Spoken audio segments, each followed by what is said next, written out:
All of you enter a tavern. The bartender pulls out a dagger and whistles. A gang of men quickly surround you. Roll for initiative. I use my bonus action to heal, and then I smack him with my trusty mace. I take cover behind a flip table and fire an arrow into the ceiling, ricocheting into the barkeep's eye. I pull out my blunderbuss and I blast them away. Swinging my sword, I behead him, showing him the might of my great sword!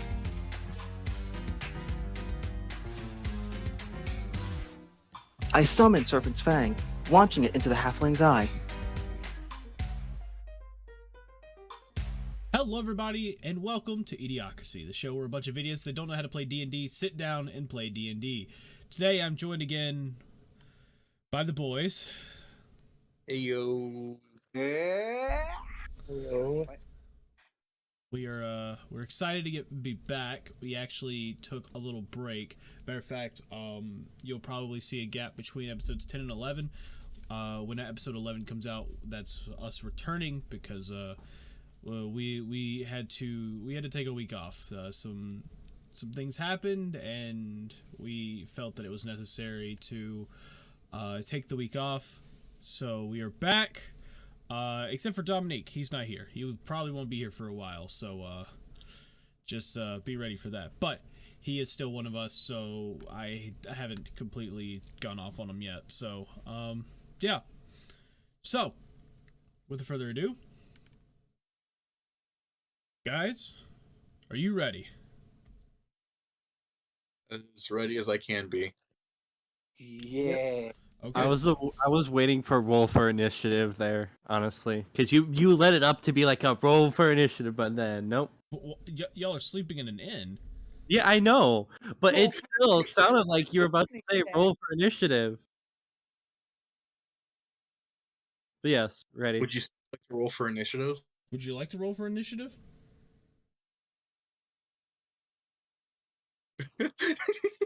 He just shuts up.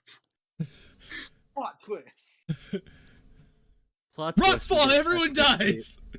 Plot twist, assassins. Plot twist, a dragon came down and ate us. If only we had Dragon Fist. Inside the dragon.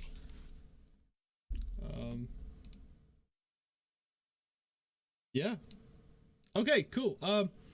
So, without further ado, we need to return.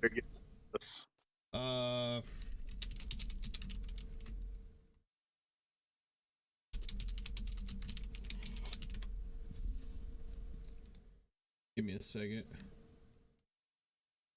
Trying to.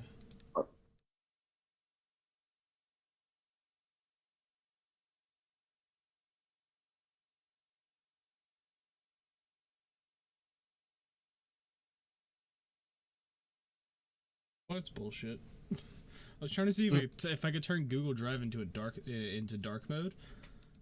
But I don't see that as an option, and I just Googled it and it doesn't look like an option. I'm a little bummed. Dark Google mode. Google Drive should be it should have a dark mode, okay? You know, like every other good application, like get onto that.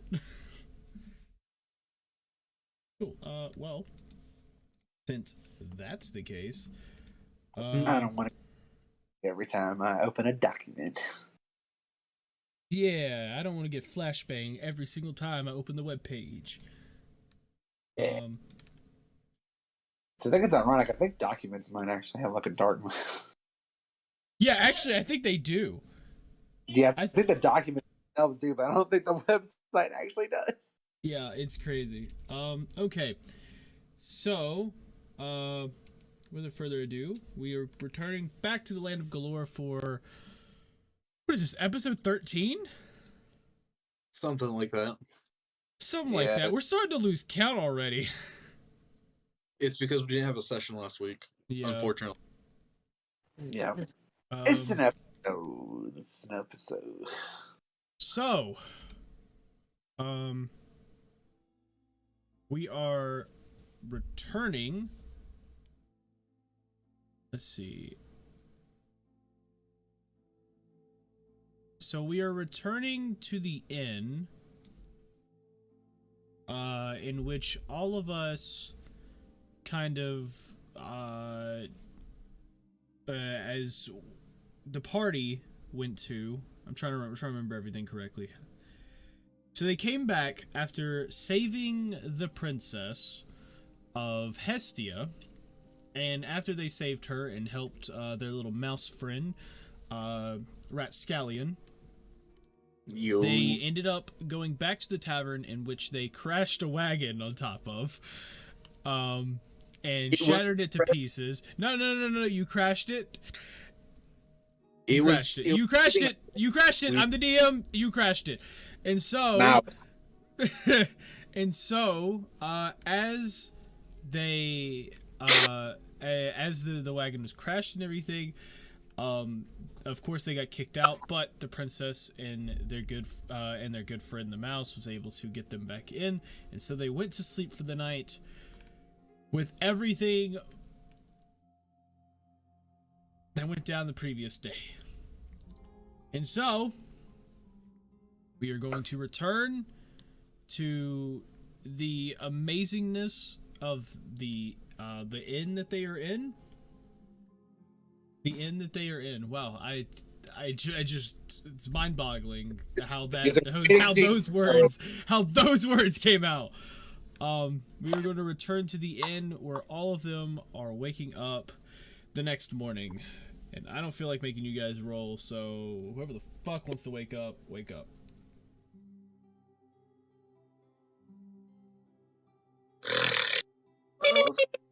First. Let's get Justin going on this. Dead asleep. I don't know what you talking about.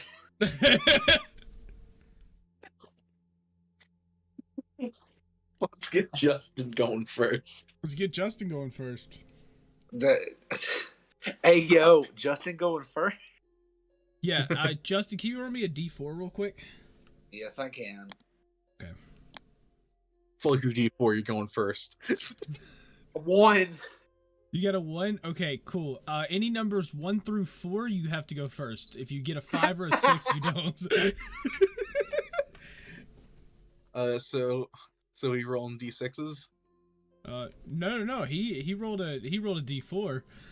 No, it's Justin going first. Hey, Justin's going first. Justin's going first. Hey, yo, fuck it. Justin going first. So I guess Morgath is going to roll out of bed. Okay. As you roll, all of a sudden you hear a plop, and then you feel a slight pain in your chest, and you realize you hit the floor. Dear God. Alright. I try to, like, push myself up, but my arms are, like, super sore. So, like, I'm sitting there grunting and struggling the whole time. And I make my way towards the door to just walk outside and walk out to the hallway. I'm all, like, discombobulated and stuff just because I got woken up for no reason. Mario? Hello, Mario. Fucking sneeze, man. Shut up. Oh, that was... I'm like, what the... No, I sneezed. Just walk down the hallway. Oh, hello, Mario. Okay.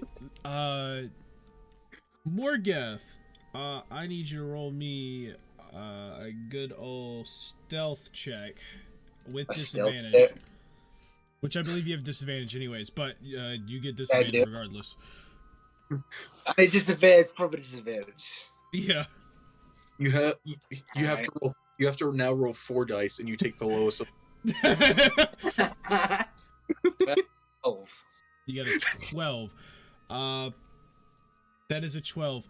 Arilo, does a 12 wake you up? 12. does not. It does not wake you up. Okay. Yeah. So you somehow manage to stumble out the door without waking up O'Rilo. I mean, fall out of the bed, walk out of the door, and not wake anybody up. Fuck yeah.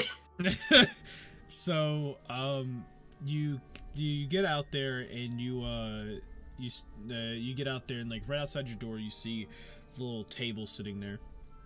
You know, in the little lobby area.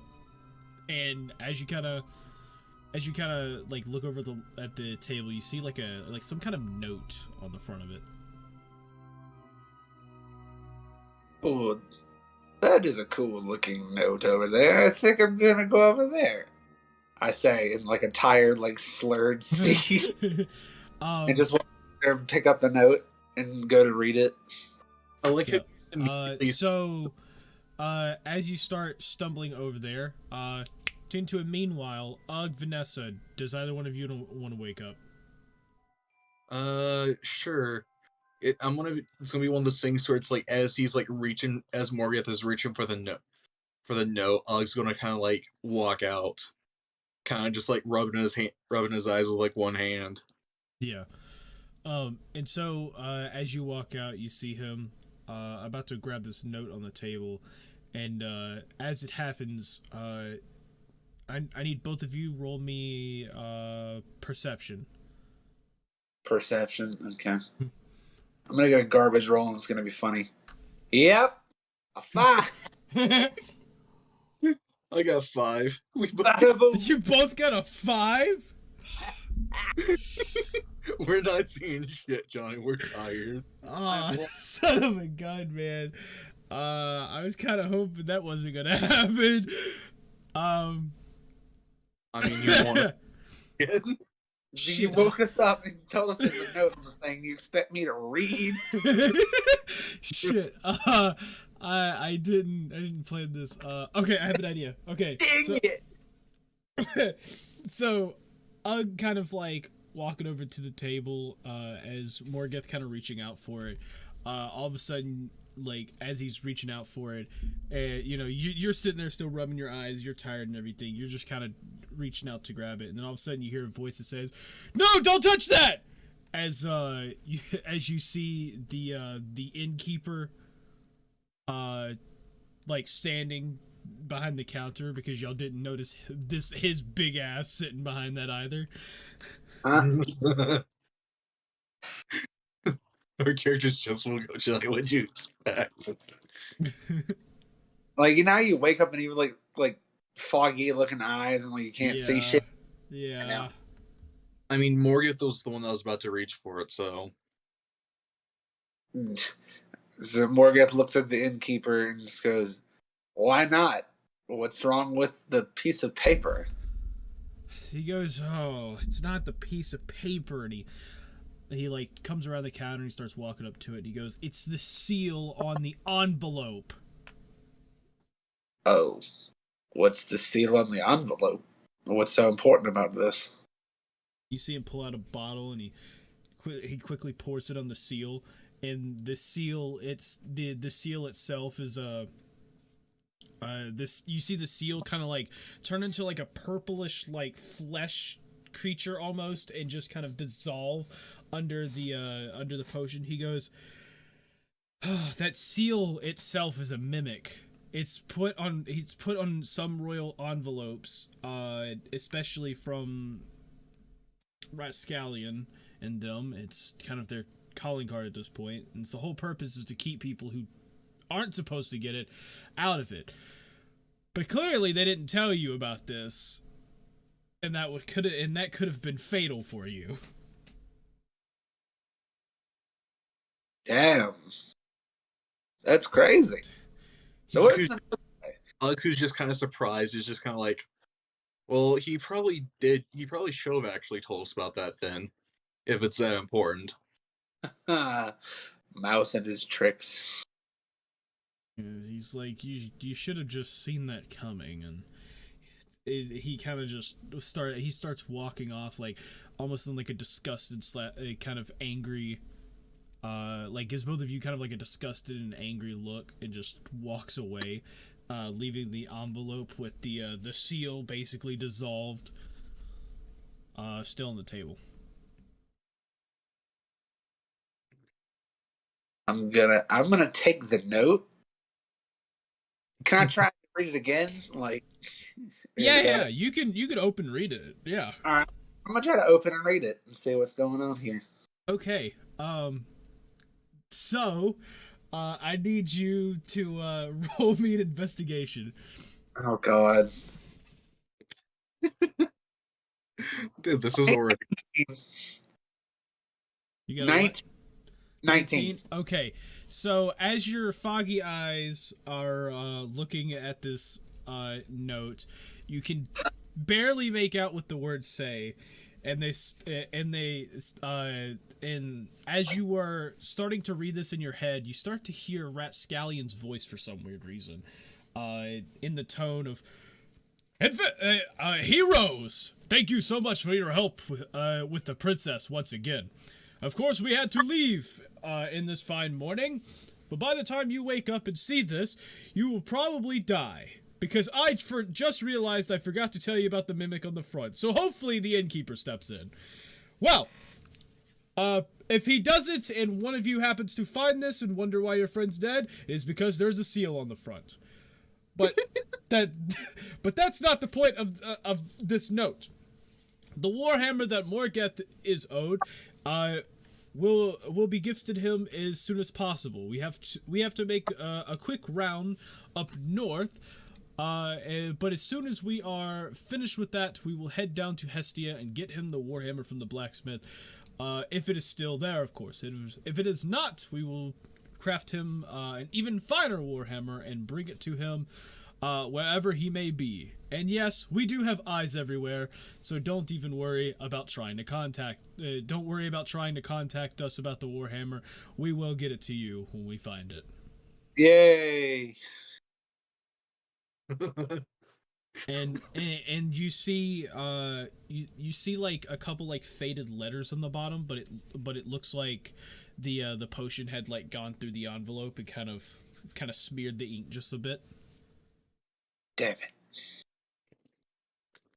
Do you want to take a closer look and see if you can try to make out anything on this? Sure, I could try. So I hand Ugg the note. Yeah. As Ugg looks at it, he kind of reads the exact same thing that you just did, and when he looks at it, it's just a bunch of smeared ink at the bottom, so you can't really tell too much on what was written there.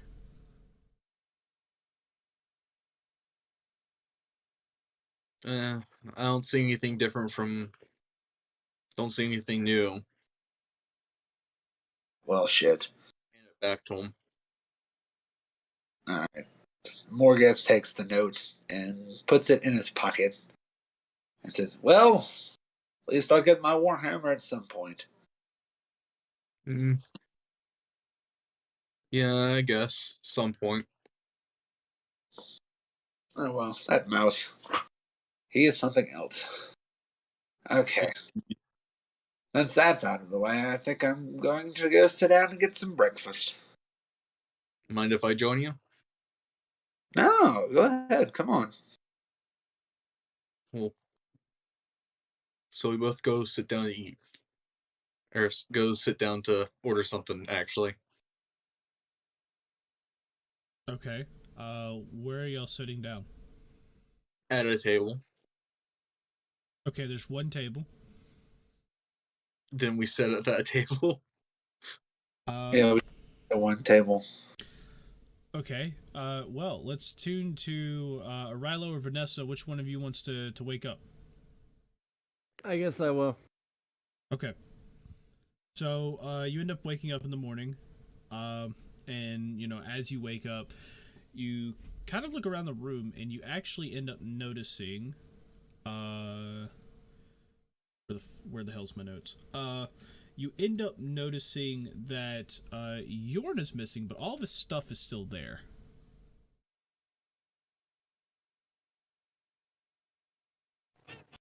Vanessa's just gonna assume that Yorn is probably out of the room for now because Yorn probably went to go get breakfast or something, or get more stuff for the potion. So Yorn, I'm gonna say Yorn pays no attention to it. Vanessa pays no attention to it. Like she makes a mental note that Yorn is not in the room, but but besides that, she doesn't pay attention to it, and she ends up leaving the room. Okay. So as she makes her way out of the room, she sees Ugg and Morgeth kind of sitting at the table in the middle of the room, the only table there. And it looks like that they are waiting for something.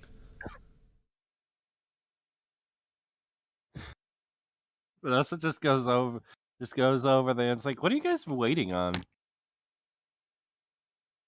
We are waiting for a waiter. I'm kind of hungry and I want food.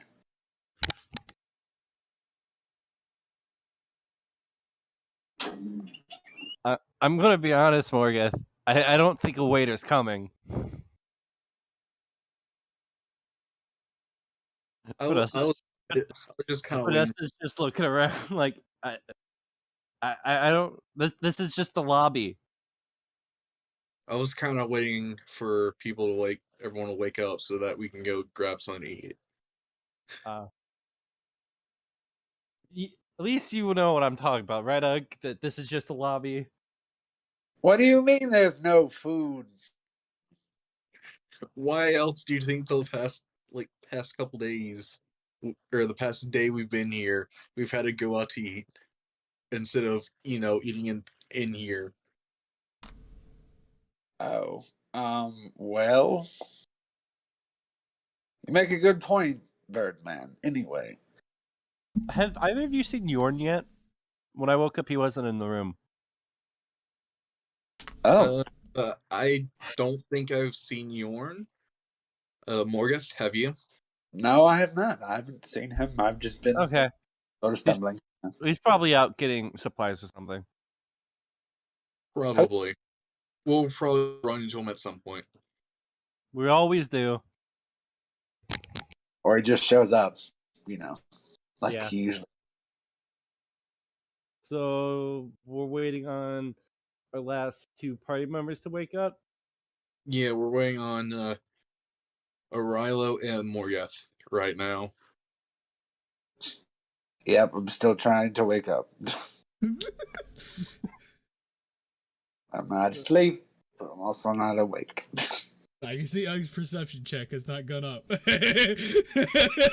Yeah, that's why I'm using the slurred speech and stuff too. I'm like, no, I'm still very much asleep.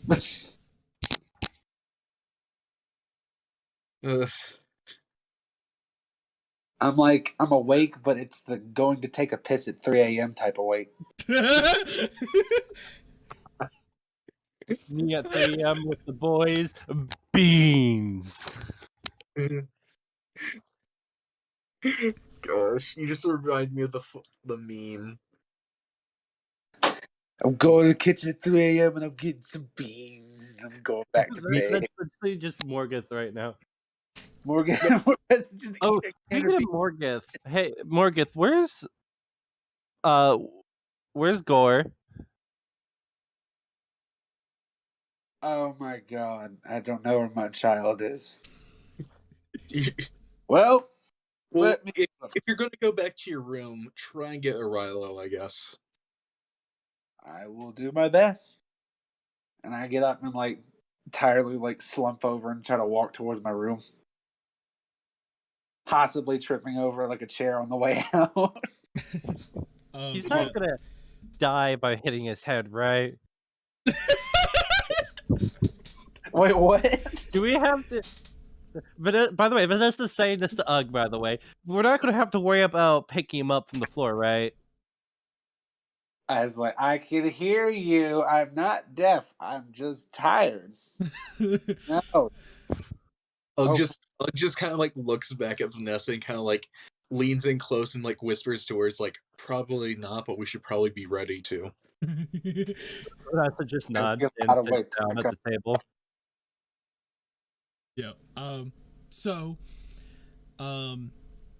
as he stumbles back to his room, as soon as he gets his hand on the doorknob to open it, you hear a little jingle from where the door opens, and you see Yorn kind of just strolling in with this like huge sack over, like he's got this huge sack basically dragging behind him. Like it's bigger than him, so it ends up like actually dragging on the ground as he's just pulling it, like nonchalantly, like Santa Claus. Yorn, my friend. And he stops for a moment. He stops for a moment, looking kind of like shocked, and he goes, "Oh, hey. Well, this is awkward." And then you see like, then you like start seeing the very back of the bag start to move a little bit. What you got there, Yorn?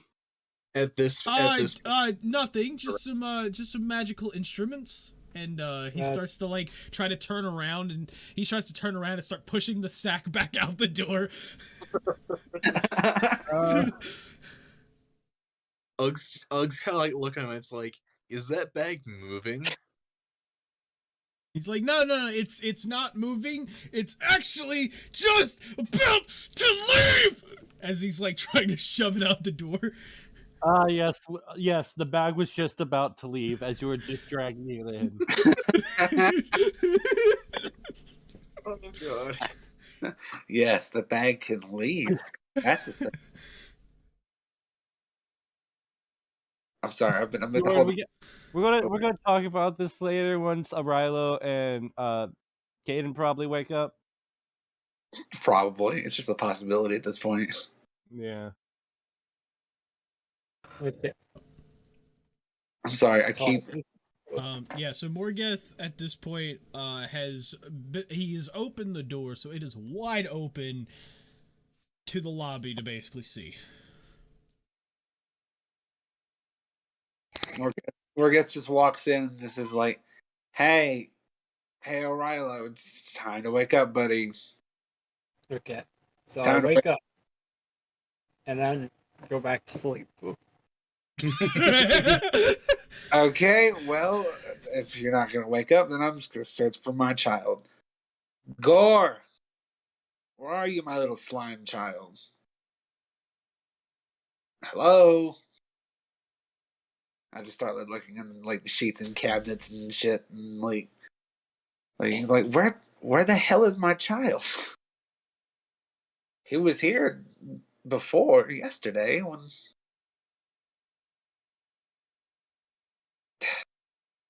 Damn, I can't find him to save my life. Where is he at? Hello? Hello. Oh, okay, I was like, nobody's saying anything. What's happening? Nah, I was just letting you monologue. You're just letting me monologue? Okay. Just letting you monologue, man. I start to like try to look under the bed and stuff, and like Mm-hmm. I see nothing. I see like a black spot like in the back corner. Then like I go like I try to reach for it and grab under it, but it's just like a horde of spiders just in the corner. And like I jump my arm back when my arm is like covered in spiders. It's sitting there like, oh shit! Oh god! Start thrashing around the room. This is like Justin's DM moment right here. He's just DMing his own demise. I was about to say, how much noise is he making? Because surely that has to wake Arilo up. Everyone in the lobby is just like looking at the room, just like, what the fuck? It's like, what the fuck is going on? Meanwhile, Yorn. Meanwhile, y'all know, like the ones in the lobby, y'all notice Yorn still trying to push the sack back out the door. And you just hear Morgan, spiders! Spiders! And I'm just slamming my arm against the door like a wrecking ball. Just sees Morgan going, like everything going on. It's like just kind of puts his hands on his face, just like, oh god, it's gonna be one of those days, is it? Yeah, it's gonna be one of those days where we have Yorn being suspicious. and just Morgan being attacked by spiders. One of those days. Gonna be one of those days, boys. It's gonna be one of those days because I'm tired and in a goofy mood. Anyway, I'm surprised Morgan didn't trip over Rilo just at some point. okay, so I haven't finished that part yet. Let me get to that. This is also my attempt to try to make Rilo wake up. I continue my thrashing like around and stuff, and I like slam into his bed and like fall on the floor, accidentally putting some spiders onto him by accident. And like I finally like wake up enough to think for 2 seconds and just brush off all the spiders. Okay. And just start stomping enough so like I kick a hole in the floor. And then I trip and then I fall. Oh gosh. And then I look up and then there's a little slime rolling towards me. And I'm just like, oh, there you are, boy. Oh, there you are, Perry. Here, can you like please arm off, please? So Gord just kind of like sticks my arm and I'm like, I'm so confused right now. I like started reading through my notes. Has Justin gone off and started DMing himself? Yes. oh yeah. Okay, take a step back because you don't find Gore anywhere. You are looking everywhere. You do not find him, my man. Plot twist. I'm still tired. I didn't actually wake up. It was a hallucination. No. It's just more spiders in the Yeah, I shape. was gonna say. Oh, Plot twist. It's just another nest of spiders. Plot twist. It's a second nest of spiders. Plot twist, it's wasps.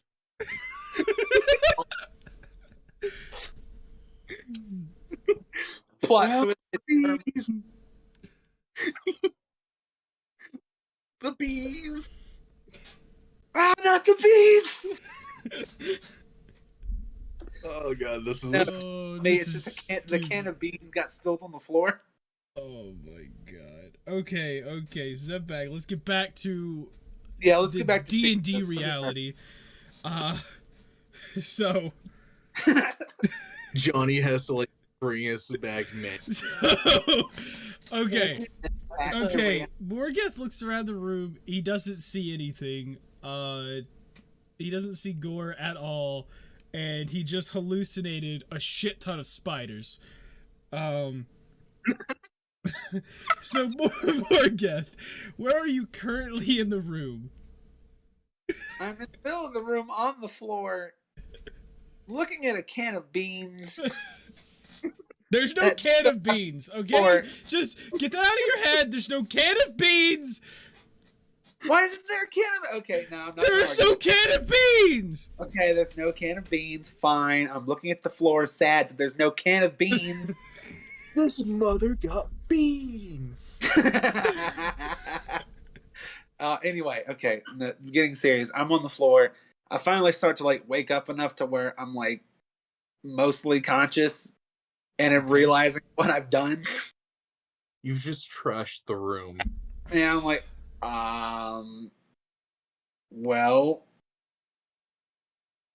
okay, maybe I seriously need to go look for Gore a little more. And so I get up and I look to Arilo and I'm like, hey, Arilo, are you awake now? Yes, I'm awake.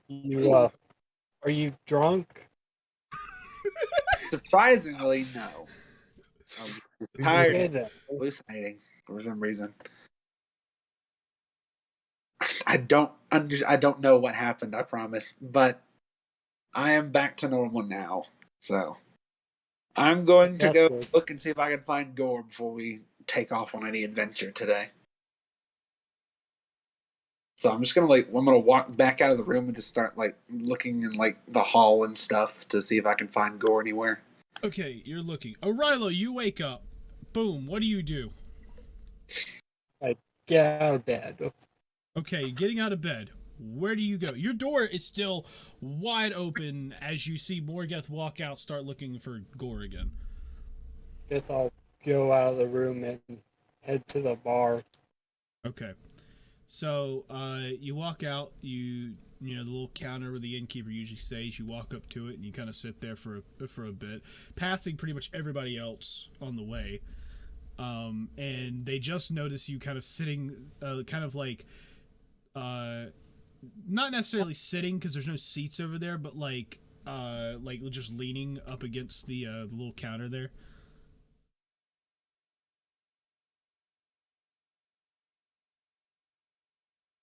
The rest of the party notices a Rilo at the counter. I'm off trying to find Gore. I don't see any of this, I guess. Maybe, I don't know. Vanessa's just like, is there something in the water that you guys drank yesterday? Or something? Because first we got Morgeth trying to order food in a lobby. Now we got Arilo trying to do the same exact thing. And now there's Yorn over in the doorway trying to push a bag through it that who knows, God knows what is in it. And are me and Ugg the only sane ones here right now? Yeah, I was about to say, Vanessa's the only one here with some fucking sense. Meanwhile, Ugg is still double face palming. Like he's got his elbows on the table and he just kind of palms in his eye, at his eyes, and just kind of oh god, still doing that. Vanessa's like, Arilo, that's not a bar. Yeah. It's not a bar? This is a lobby. Are you telling me I can't drink? Can I just point out? All of a sudden, you see the innkeeper step around the corner. It's like, no, you can't drink here. There's no drinks to be had here. This is an inn, not a tavern. If you want to get food, go next door. Why are you called a bartender? In that? I'm not a bartender. I'm an innkeeper. I just want to point out that Arilo sounded very disappointed there. He's like, "You're not."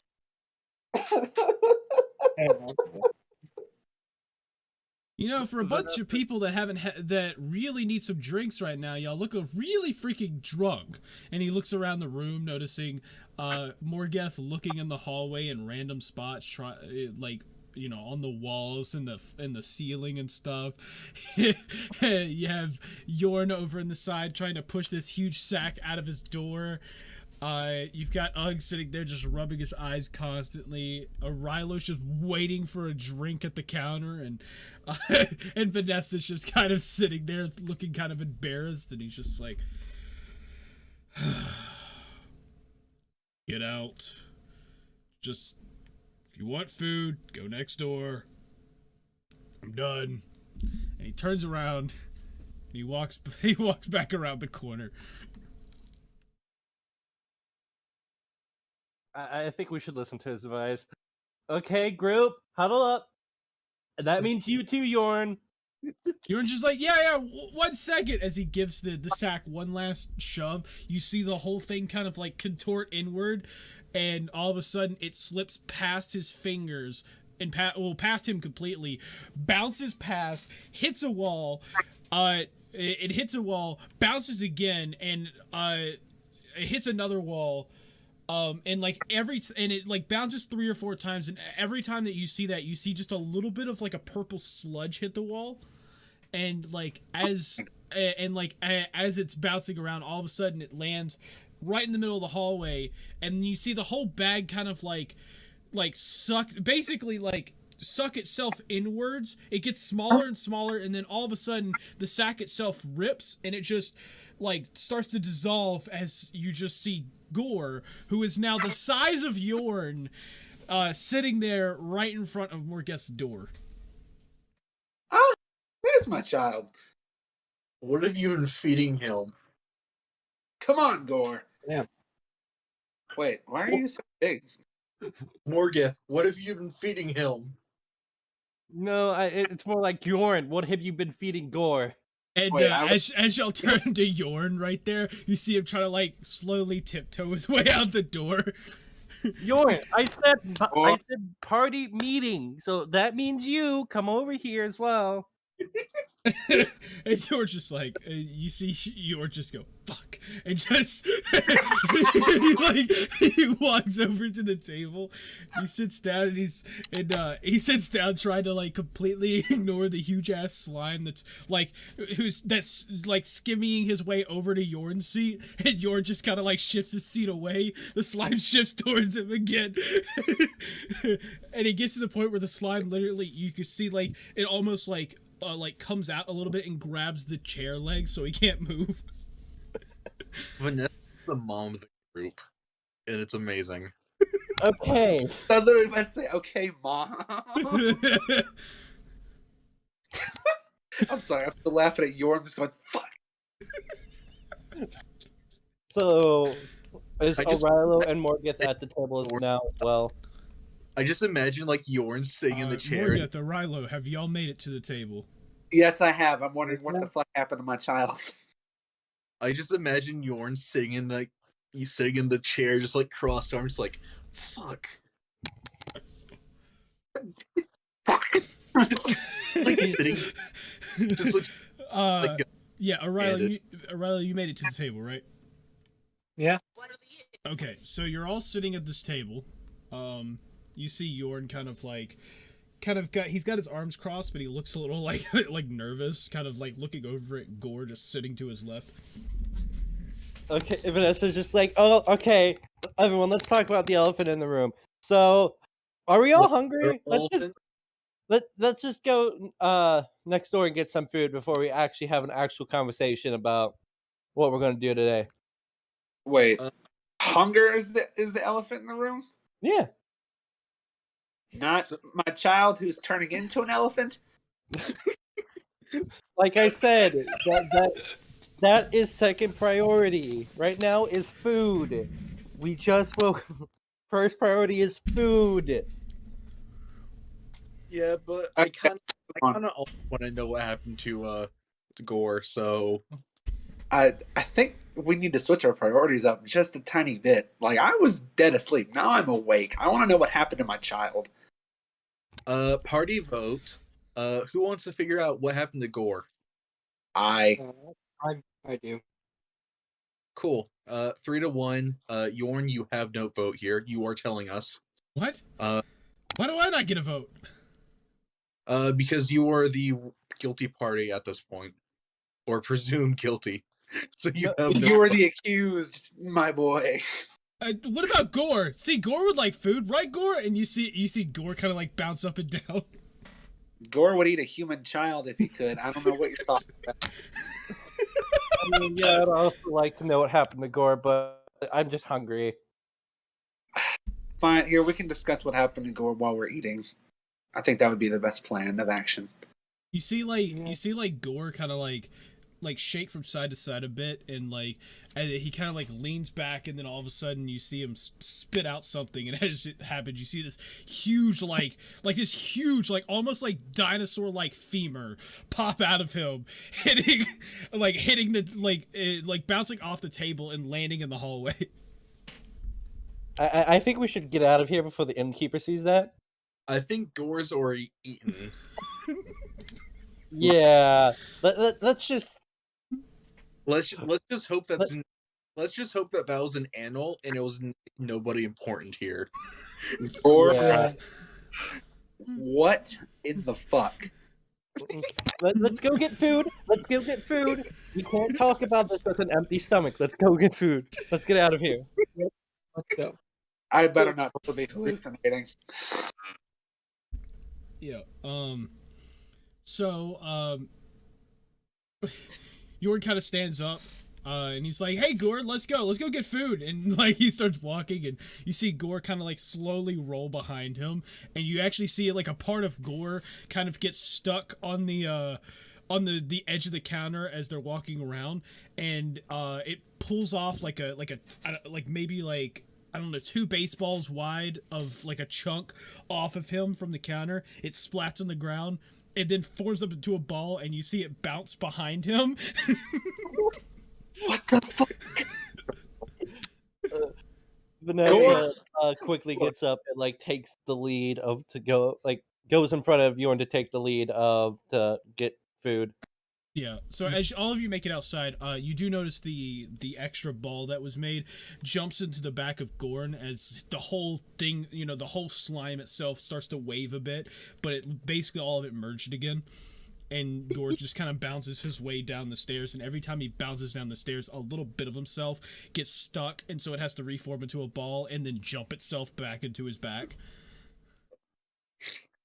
Dude, this just sounds fun. Yorn, It's just one of those days. It's just one of those days. Yorn, I swear to the gods, if you're trying to take control of my child, I'm going to hurt you. Don't worry, he has to give you custody. Who has to get? Wait, what? I had to give Yorn custody? Oh, God. I made the damn thing. That's what I said. He has to give you custody. Okay, yeah. I put 2 potions together and it just fucked. I don't know. Anyway, I guess we're going to get food now.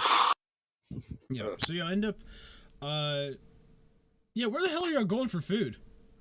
Literally right next door, Johnny. Okay, Keep you're up going with next door. Okay. Yeah, 'cause that's what the innkeeper suggested. Well, I didn't know if y'all actually remember that.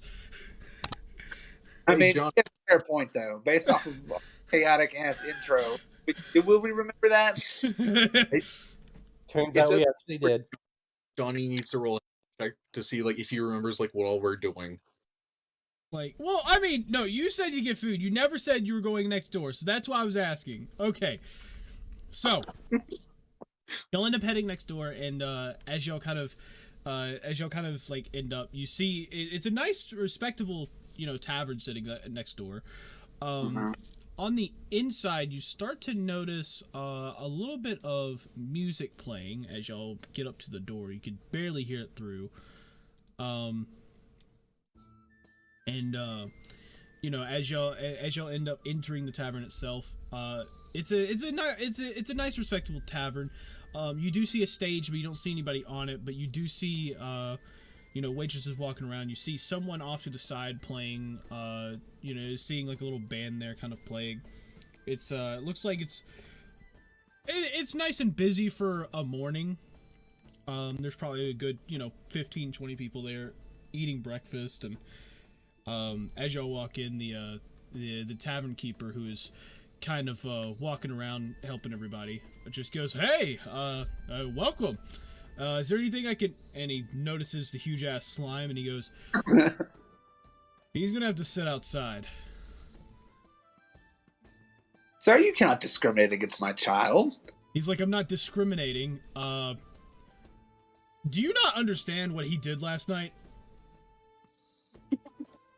I look over. We weren't there last night. We have no idea. Our friend Yorn hasn't told us yet. He goes, "Wait." He goes, "Yorn," and he like looks over and he sees Yorn kind of like hiding behind Ugg, and he goes, "You!" and the guy drops the drinks that he's holding in his hand and starts like running after Yorn as Yorn just like, "Oh crap!" trying to make it back out the door. Oh God. Oh God! What? Party merge, protect Yorn. Party merge. Now my face. Now my hands are in my face. Can we at least figure out what the fuck happened? I try to like stop. I think it's best if we actually help Yorn, so he has he's alive to tell us what happened. I don't think I'll die to the tavern keep. Although the tavern I mean, I kind of don't want him getting knocked out before we can figure out what the fuck happened. This is true. I don't want to. I want to know And what it's happened. better to get it from Yorn as well, because he should know the full story. Yeah, let's hear both sides of the story. All right, come on. Yeah. Wanted some rat So cheese. you walk back outside and you see the tavern keep kind of chasing Yorn down the street. Cue the Benny Hill music.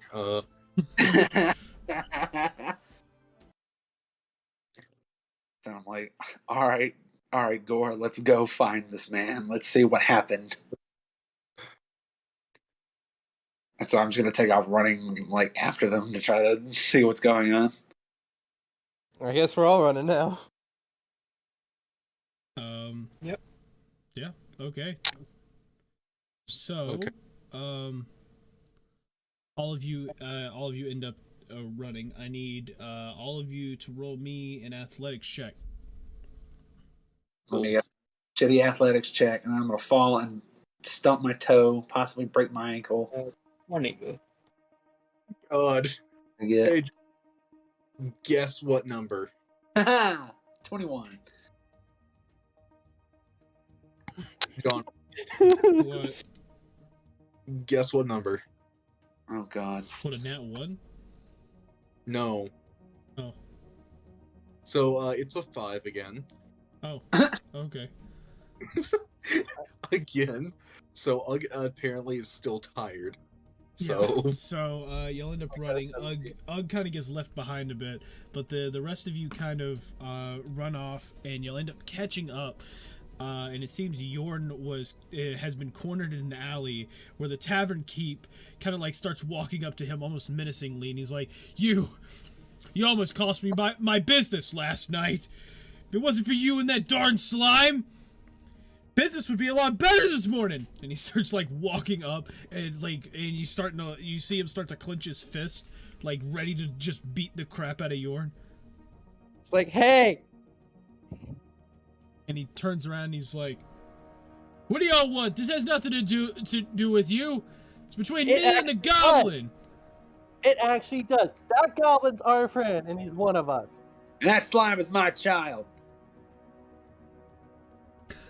Don't ask. Don't ask how. So it actually involves us. So will one of you kindly tell us what the fuck is going on? Agreed. The tavern man. keep turns around and he goes, Well, your friend here decided to bring in a slime last night and ordered him some food. What I didn't realize is he decided to give him a growth elixir that made him grow so big every time he eats something. And he ate my whole freaking stock last night. I had to go out early this morning and buy new stock. And Yor just goes, Yeah, that's kind of what happened. Yorn, Yeah, that kind of happened. Yeah. Yorn, what the Sam fuck did you do?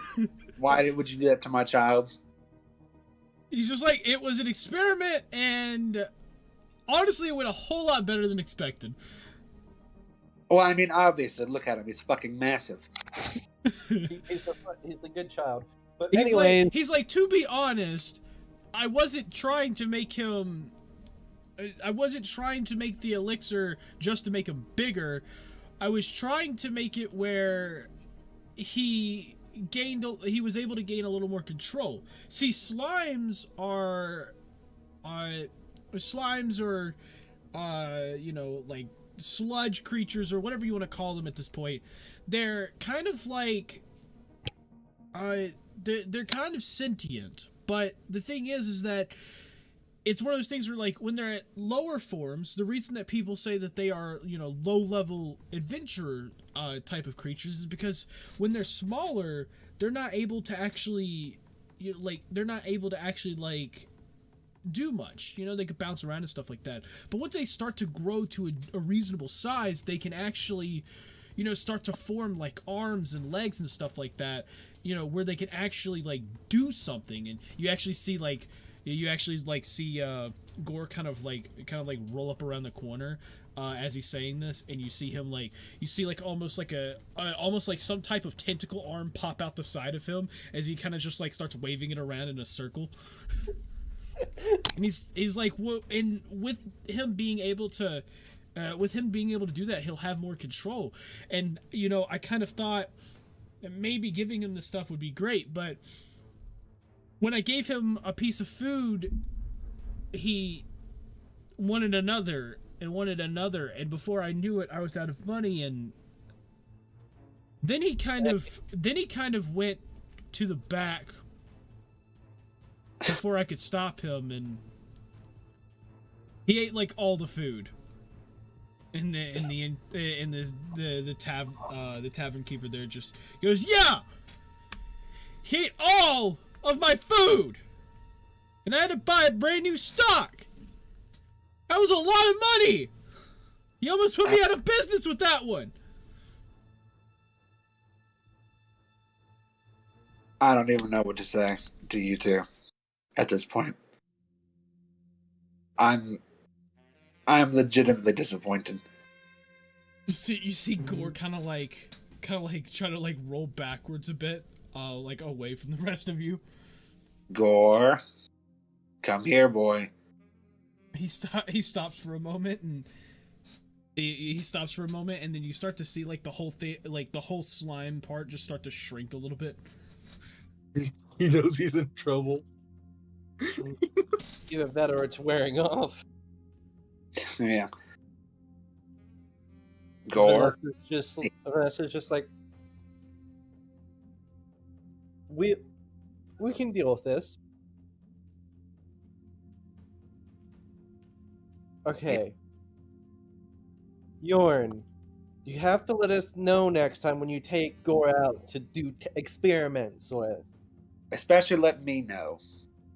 He's like, okay, I just didn't want to tell you because I wanted it to be a surprise. And, you know, like, he starts to try to, like, walk to you guys, and the tavern keeper goes, no! You still have to pay! And, you're just like, Vanessa's like, I'm getting to that. Yeah. Yeah, about that. So, How much do we need to pay? The tavern keeper goes, that was 200 gold pieces worth of food! Oh, God. And Yorn goes, what? Anyone have that kind of money? 200? He's like, Gore, how much did you eat back there? And you just see Gore kind of like, you see like the top of him kind of shrink down, and the rest of it's just like, you see him almost like try to flatten himself like into the ground at this point. Dude, Gore knows he's in trouble. Gore knows he's in big trouble.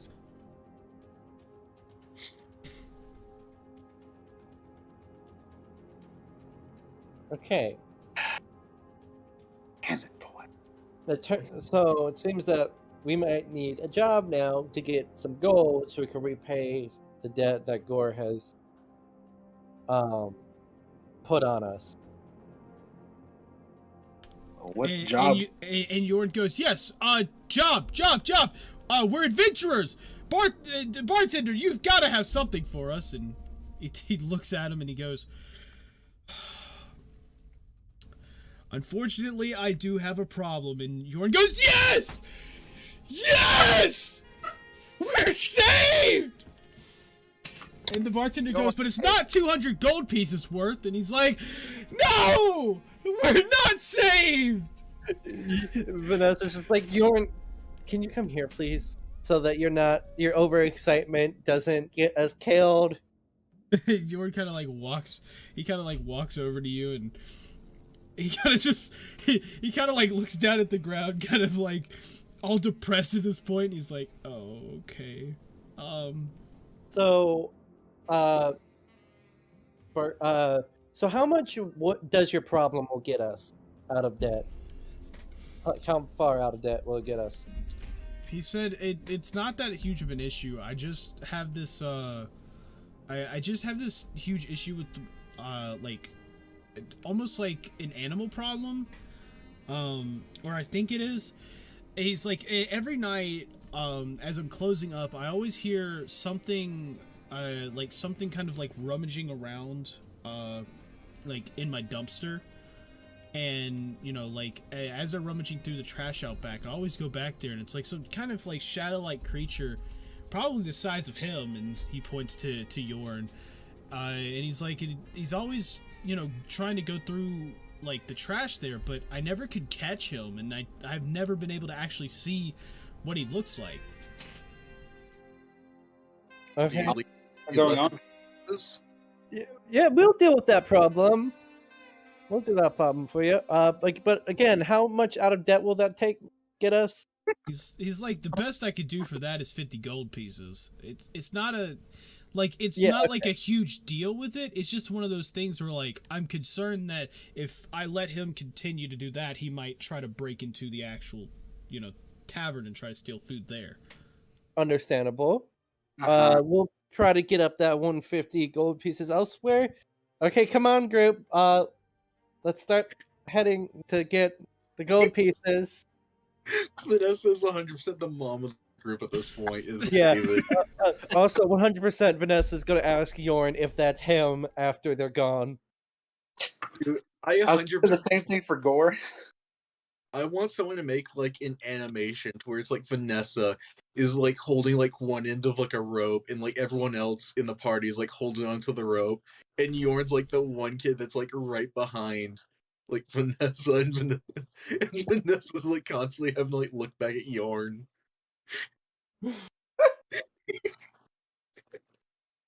to make sure he's still holding onto the rope. Yeah. No, we all just have all this fucking baby leashes or whatever. Don't fucking toddle off into the distance. It's the fucking kindergarten. Fuck. Yeah, it's like everyone has harnesses that, and Vanessa's Yeah. holding like leashes, and it's just the one pouty child behind. Everyone's got harnesses and leashes on, and Vanessa's being pulled by them. The actual animal, like the only like besides Ugg, of course, like the actual like house cat is being pulled around by people. Yeah, that's about right. The cat's usually the smartest one in the house. Ugg is like the only one that's like Vanessa slightly trusts, so she kind of like has him off a leash, but she carries like an extra leash just in Yeah. case. Exactly. Anyways, do we all leave the are we all agreeing to leave the alleyway or whatever we're at? Yes. Yeah. Here, I'm gonna tell Gore to like hitch a ride on me so he doesn't take off anywhere. Wait, question: how much gold does everyone have? Just so we can get like a quick headed count of how much gold we've got. I have 5 silver. Fine. I got 17 gold pieces. I Okay. have 48 gold pieces. Okay, I have 124 gold pieces like currently on me. Wow. Hey, if we all put our gold together, we can just get ourselves out of debt like immediately. Yeah, I mean, we did have to do that and then like still Yeah. If it is in fact Yorn in the trash, we'll be able to get ourselves out of debt immediately. yeah, let's do this, and then we'll figure out how we're gonna go and pay for the rest. that sounds fine to me. I like how Johnny's taking like a backseat at this point. He's probably got his like mic muted. Yeah. It's just Throws his laugh. As we all leave, I'm assuming. Right, Johnny, we all left. No problems. Yeah, we're all going to try to figure out I what. guess y'all left. I don't know. That's your choice. Okay, yeah, we're all a good distance away from the guy, and Vanessa just looks at Yorn. Vanessa just looks at Yorn and it's like, "Are you the one in the trash?" It's like, no, of course not. I don't. He's like, I don't rummage through trash. I actually go and buy my stuff. And he looks he looks over at Gore and he goes, now him on the other hand, I can't say much about. I talked to Gore, who's already attached to me anyways, and just go, Gore, did you end up going to the trash?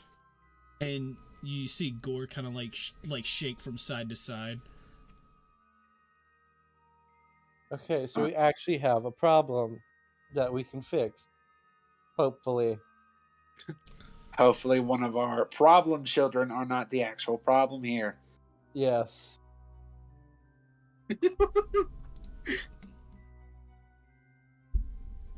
So, Yorn, how much gold pieces you got on you? He Oh, go, and Yor just goes, did you not hear the story earlier? I'm broke. That thing, as he points to Gore again, that made me broke last night.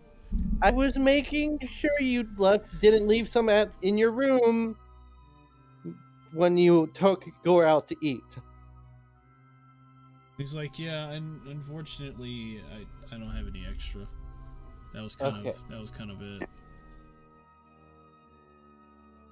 Next time when you want to surprise at least Morgith, please take one of us with you so that you don't get in trouble again like this. Please. Because though it is cool, I'm wearing my slime now. I now have to pay bills. I do not like to pay bills. Morgith has to pay child support. Yes, and now I have to pay for my child. What do you mean you're wearing a slime? Oh no, he attached himself to me like a little backpack at this point. Dude, he could probably be like A your little entire... backpack. Yeah. The bitch is the size of Yorn. He could be like your a full person-sized backpack. Yeah, it's just like I'm carrying like Yoda on my back or something. It's like he's attached to you, dragging himself on the ground. Dude, if he he's like wearing him like a shirt. Yeah, let's say I'm he's more like attached to me like clothing, more like. He hasn't learned how to do that. Say what? He hasn't learned how to do that. Back the fuck up. What do you mean? He's massive. No, he can't. No, he hasn't learned how to do that. Fuck that. Okay, fine. How about this? Since he's not, since he can't form into clothing, he's just wrapped around me like a giant floaty. No, that's still too much. No, he can attach to your back and drag himself on the ground. It's okay, Morgith. We'll teach him how to become clothing. Yeah, we can learn that later. I'm not going to argue about it. I wasn't trying to. I was just confused. Anyway, either way, Gore's on my back. Okay. And I'm dragging him like the fat fuck he is. So now we just gotta wait till nightfall. We'll figure something out to do until nightfall. We're not just gonna sit and wait, but we're gonna figure out something to do until nightfall, and then figure out what's been rummaging through the trash. Can I just say I appreciate the build-up for that? The build-up for what? What you said there, the fat fuck he is. Just the build-up on it. I mean, yes. Who's in for doing some odd jobs around town around Hector to try to get us some more gold, so we're not completely broke by the time we get out of debt? So are we becoming assassins, or are we? No, I mean, I love first choice is assassins. I mean, if it's like there's rats in the kitchen, then sure, we're assassins for rats. But no, we're not gonna go and hunt someone down. We're just gonna do odd jobs, like mow a lawn or something. I don't even think people mow their lawns in this time. The old lawnmower.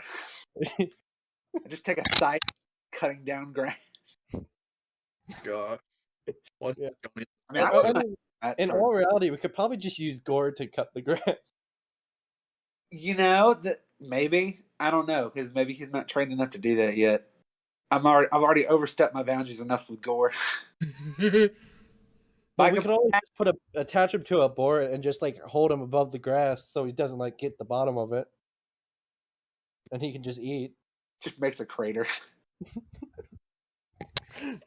Anyways, let's actually look for some odd jobs. Okay, so if you all agree. Oh yes, I agree. What do you think we should look for a job posting potentially? Yeah, maybe like a sign. Yorn's been around this town longer than all of us have, so Yorn. Yorn goes, never never been job hunting around here.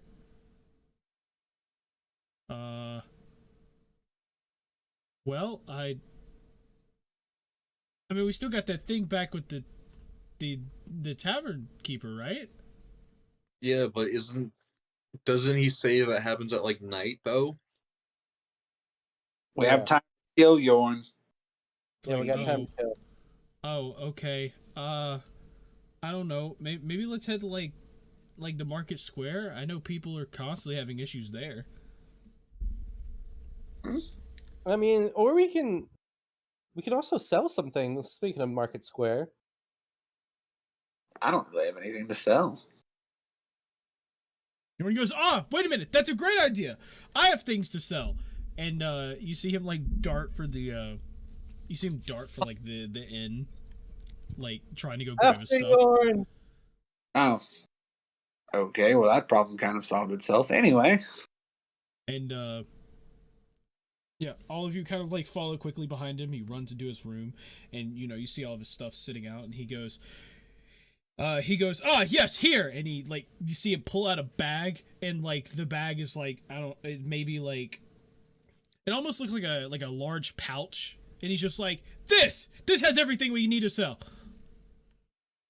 What's in there exactly, so we know what stall we're going to, or market stall? He goes, and he kind of like opens the bag a little bit, and he goes, I'm not entirely sure. He takes the bag and he pulls it upside down, and he kind of like shakes it up and down as like it's as the open part is facing the floor, and he starts like shaking it. You see a sword pop out the side, like just like a full-on like short sword pops out of it. He's shaking some more, and you see some gems and stuff like that pop out of it. You see a couple books pop out, and then like some magical scrolls. You actually see a potion come out, and at the last second he catches it with his foot and goes, yeah, that would have been bad if that hit the floor. And he kind of like lays it down gently, and he starts pouring and pouring, and like by the time he's finished, you see like almost like a 3-foot pile of just junk sitting in front of him. He's like this. Yeah, I think that would be I think that's gonna pay for the 150. What do you guys think? Yeah, I think we can probably get a good price for this. I feel like we'll make a good buck off of this.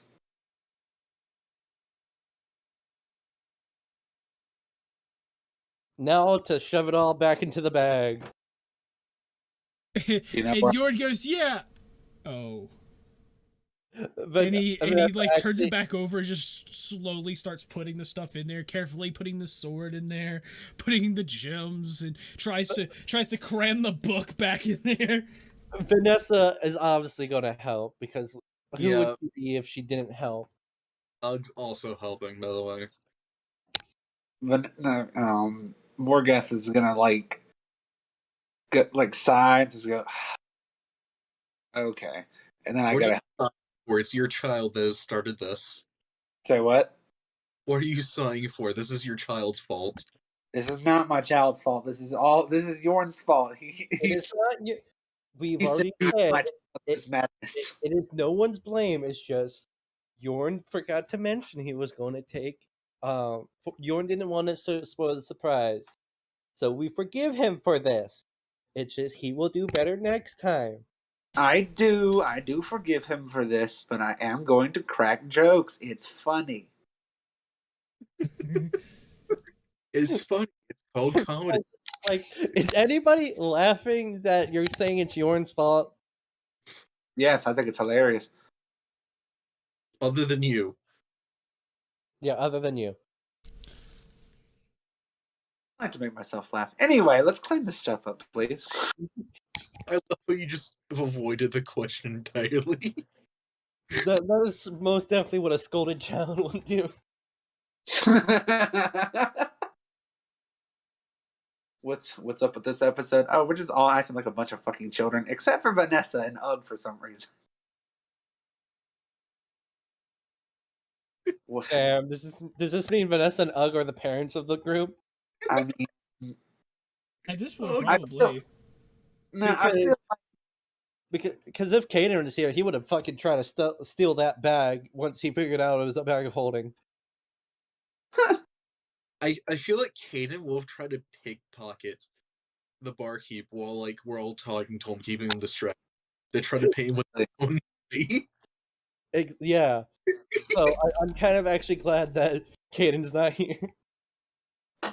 no, I feel like Vanessa's like the mom of the group. Ugg is like the golden child brother, and then the rest of us, like, I think I'm just like the dumbass dad of the one kid that's just sitting there in the corner eating everything. Arilo is most definitely the middle child. Yeah, O'Reilly's just the middle child. He's just he's there and he's cool. That's about it. He just exists. He doesn't cause trouble, but you know he's just kind of there. Like he's there. He's a badass, but you know. Yeah. And we're proud of him. We're all proud of Arilo, right? Yes, we are. Anyway, back to shoving stuff into the bag again. Yep. So as you have finished shoving everything into the bag, Yorn goes, "Okay, well, since we got it all back in the bag, I guess let's go sell it." Yeah. And with that, he starts walking out. He makes his way. He makes his way out of the door with all of you following behind. And as he kind of like steps out the door, he goes, "Wait, there's one more thing, but y'all aren't gonna like it."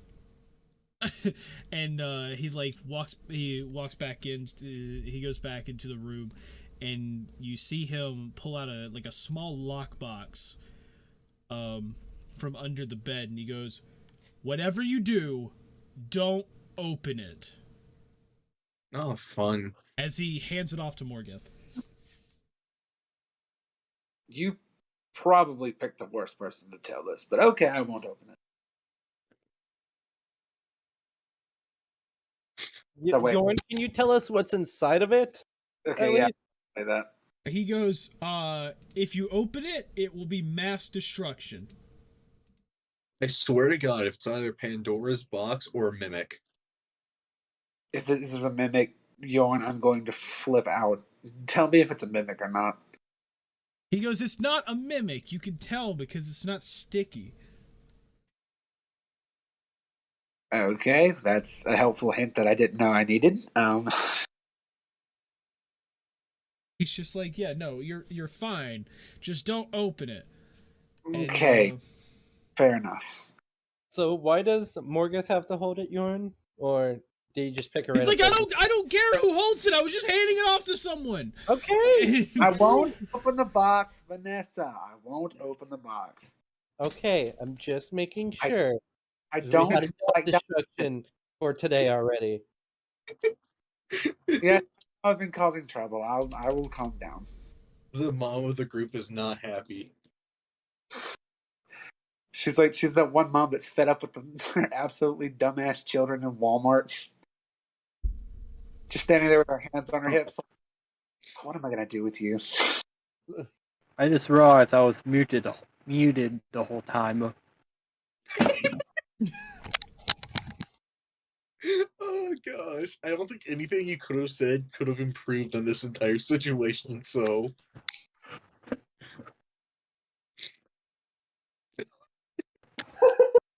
not to say like you don't mean anything to this whole thing. It's just a matter of The most perfect. this entire thing has been amazing. Oh my god. I'm so happy to be a part of this moment. John's like, I'm not. Okay, let's all head to the market now. Agreed. Let's go to the market. I want to get money. Let's get rid of this thing before You know, everything. should we get rid of this box? I mean, if it causes such mass destruction, do we want this falling into enemy hands? Like, even the potential for it? Look, we just need to sell this thing and we can get money and we don't have to worry about it anymore. Look, and we just need the money, okay? That I feel like doing like a mob boss impression at this point. Put your Oh, boy. Go for it. No, well, that you go for it. Do it. No, I feel like that would be like the perfect thing. Just like, we need the money, see? Look, we need the money. See, we need this thing. Okay, we just sell the thing. I don't care what it is. I don't care if it's a bomb. I don't care if it's Pandora's fucking box. We gotta sell this. Get the gabagool. Okay.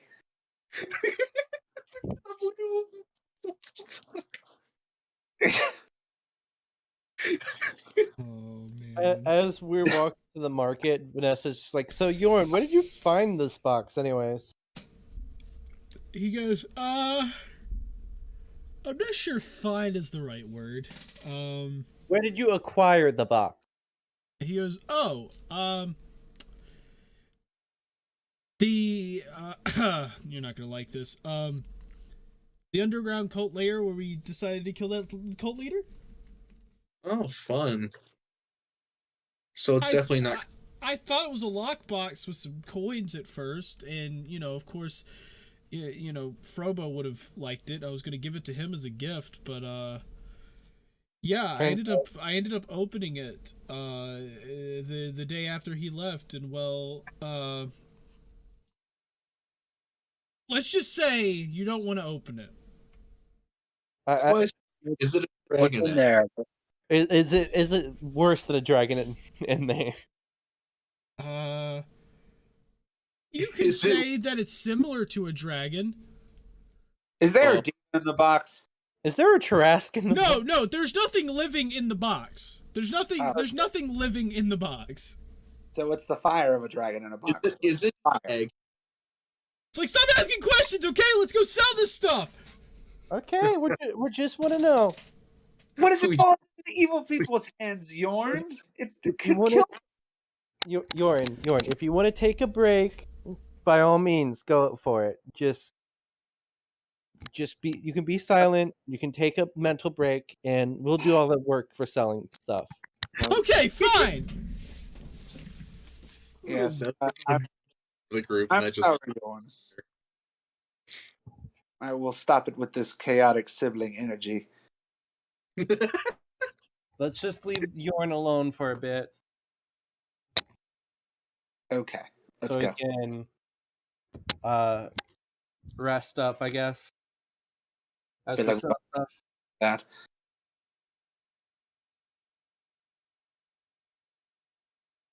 So to the market then. I mean, we're already on our way, so. Okay, cool. Yeah. Hey, I just kind of said that to like. Yeah, I know. Like in lore wise, that was me just kind of like breaking the awkward walking silence. Yeah.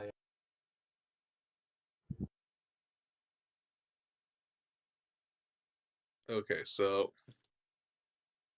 Do we arrive at the market, Johnny? You have to ask it like that?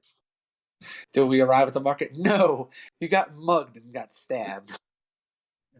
Well, I'm just trying to get Johnny to like actually start describing the market. So I'm just like, do we arrive there? She's like, "What's happening, man?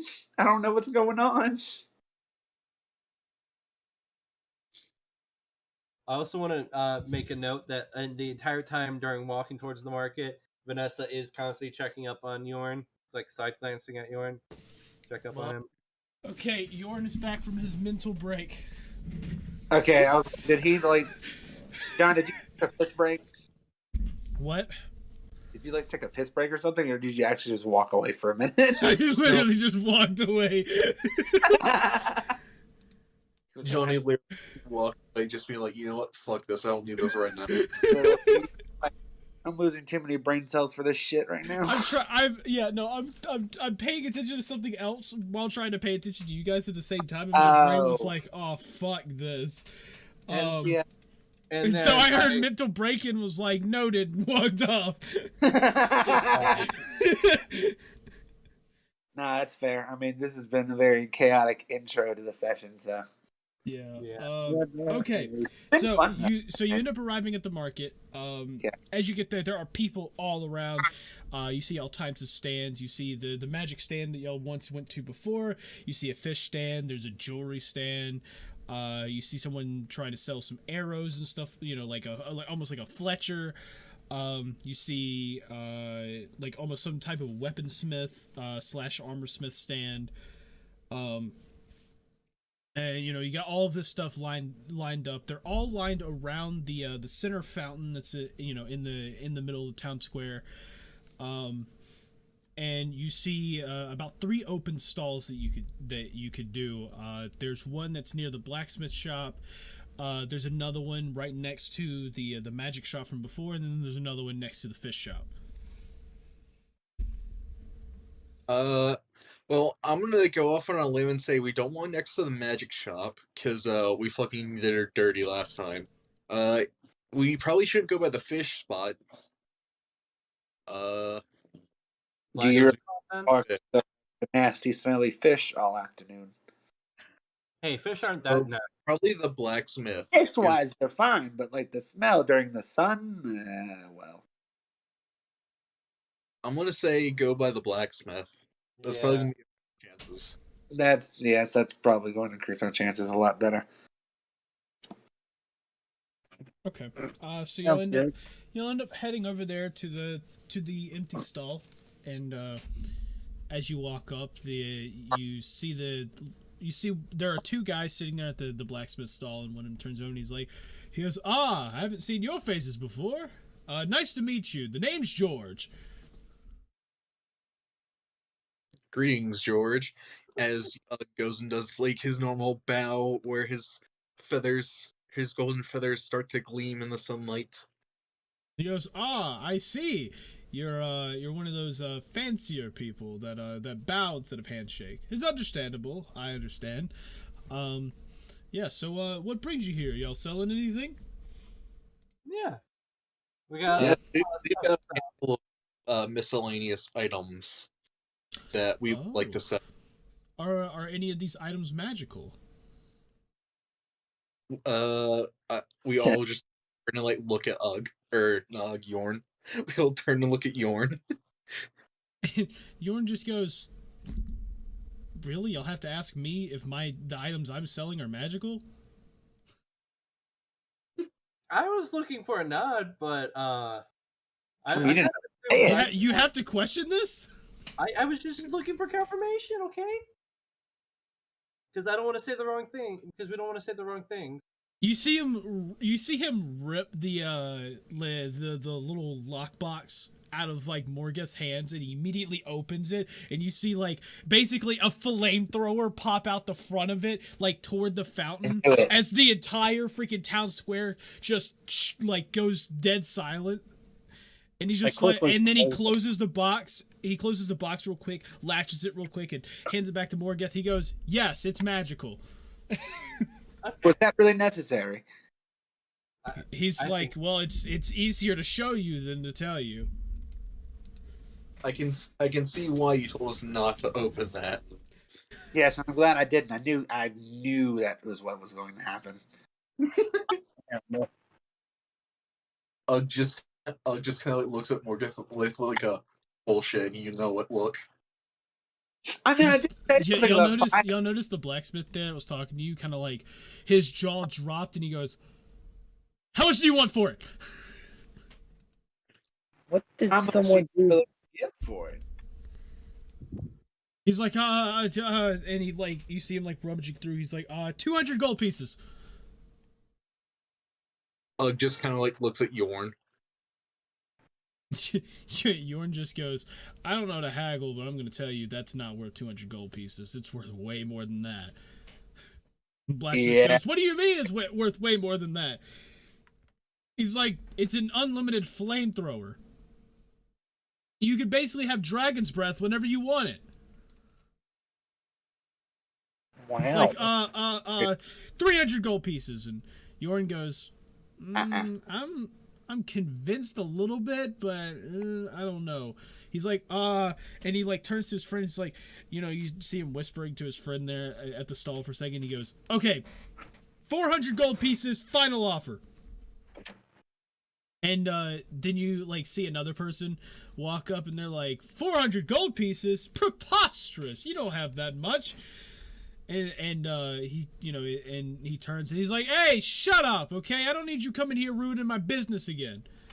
The guy there goes, this guy right here probably only has about 250 gold pieces, and he's one of those people that knows how to slide his hand away to make sure that he gets it back.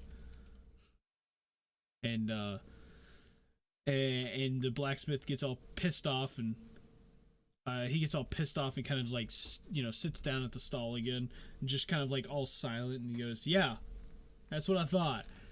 And he goes, me on the other hand, he said, I'll buy it for 250. It does seem like a very proper magical item, but there's not that many people that actually would pay that much for it around here.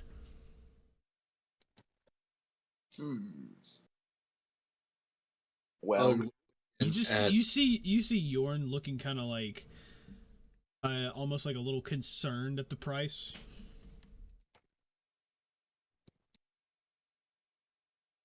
Vanessa just said at such times, it's like, I'm gonna speak for at least Yorn here. I'm gonna have to say, we can't go that low with this. yeah, I agree. I think it's worth a lot more than that. He's like, well, that is unfortunate. Do you have any other type of magical items? Vanessa just like says, can we get behind can we actually start setting up our shop first before you try buying stuff from us? Yeah, He's because like, well, we he's like, of course, I'll come back in a few minutes then. thank you, sir. Yep. And Figure out what the hell we you see him walk off just slightly like disappointed.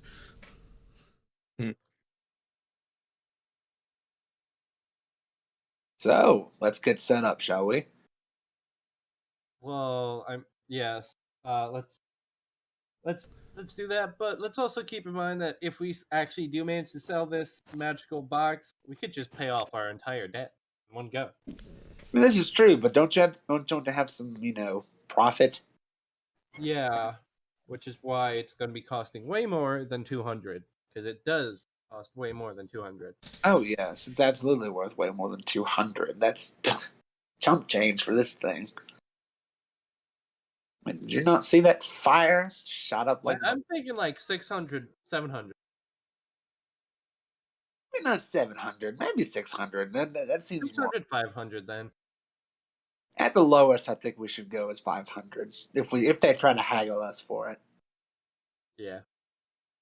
Does everyone else in the group agree? Yeah. I was going to say like 400, 500 max.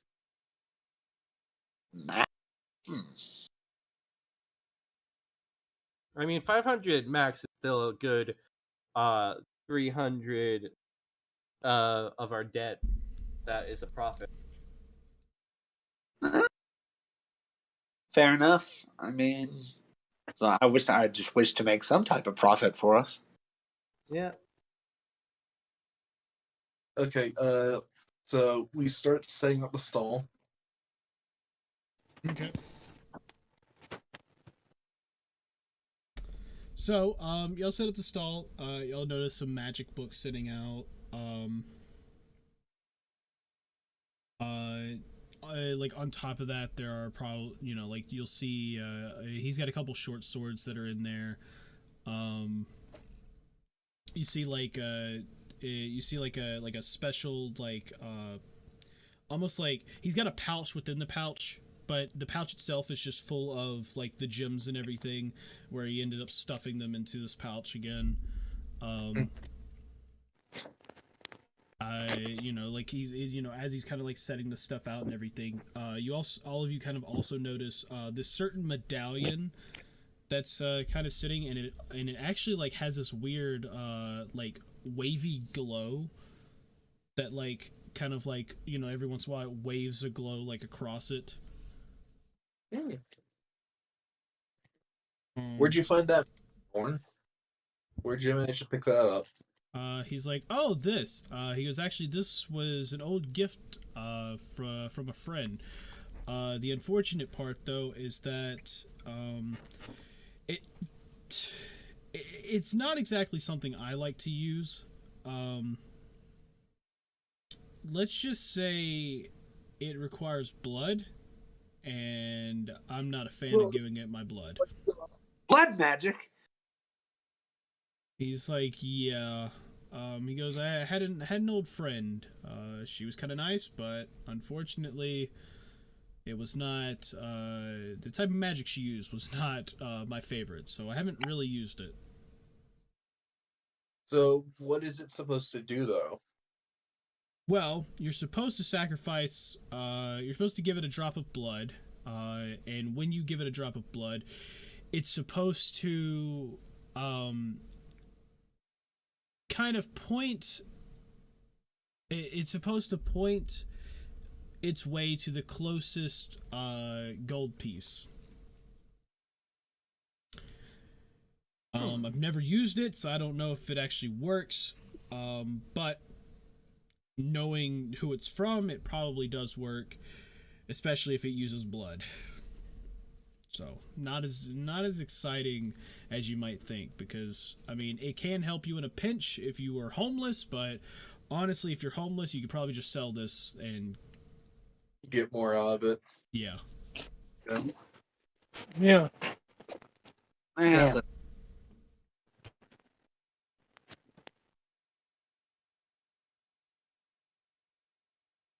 And so with that, all of you kind of set up and everything. You see people walk by. They kind of like, you see people like walk by and kind of give the stall a glance, but no one actually like walks up to it. Vanessa's like, should we have one of us go out in front and be like, come on. Advertise.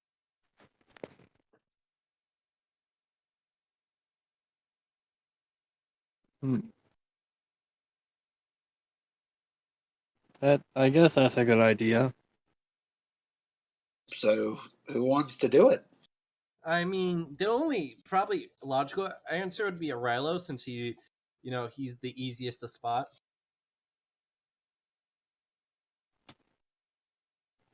If that's okay, Arilo. Sure, bro. Sure, bro. I'll do it.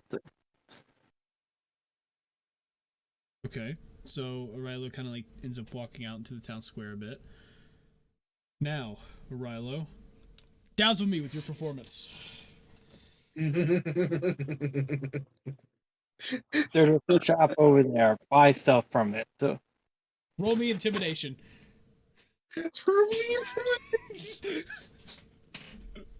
Just 3. I got a 3.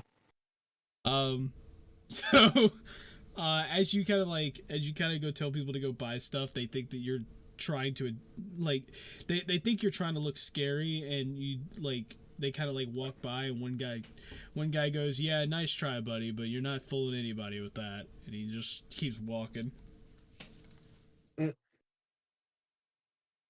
I try again with a nicer tone.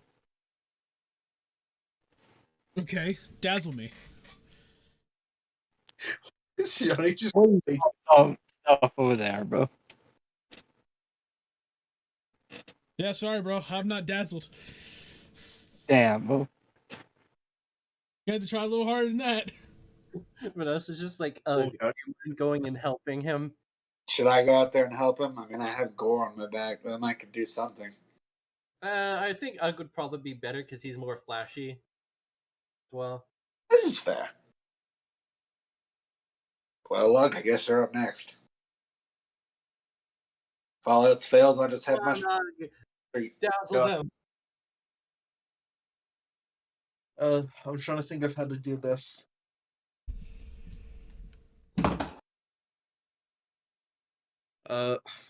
Everyone okay? I am. I think so. It sounded like somebody just fell off to their grave. That was just my heavy ass flashlight falling off my shelf for like the 5th. Oh, okay. Oh. It sounded like someone's chair just snapped and they just went straight back. It was one of the flashlights I bought when I was in the military. Okay. It's a good Yeah. Got it. But yeah, so as you start to prepare to dazzle your audience here, you start to notice they are super unimpressed with what the Goliath tried to do. So a couple of them look a little annoyed whenever they glance over to your stand now. Oh god. Damn. Vanessa just motions for Arilo to come back now that Ug's getting ready to go, so that Arilo doesn't mess up a little bit more, even though we're proud of him still. I think instead of trying to advertise that way, we should probably show off some of the stuff we've got instead. Well, Yeah, Morgith, go deliver some stuff to Ug so that he can advertise. I'm gonna go to the flame box What are you expecting me to advertise here? with the flame box. No, not the flame box. Anything besides the flame box. That's the flashiest thing we have, Vanessa. What would you think would be cool? Like an infinite dragon's breath box being flown around by an eDIOCRACY, or a Goliath telling you to go in the street. I don't even think me and Gore could do a better job than that. You want bedazzlement? That's bedazzlement. And you see Gore have two little tentacles come out the side, kind of pumping himself up.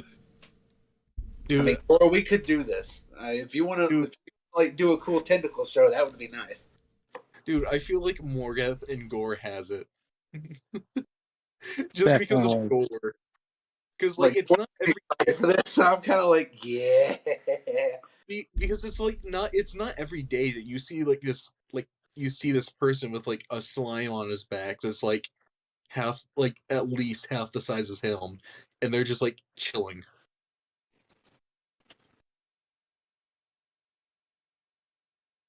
I'm trying to think of some cool shit to do with Gore, as a backup plan. Let's let Ugg go first.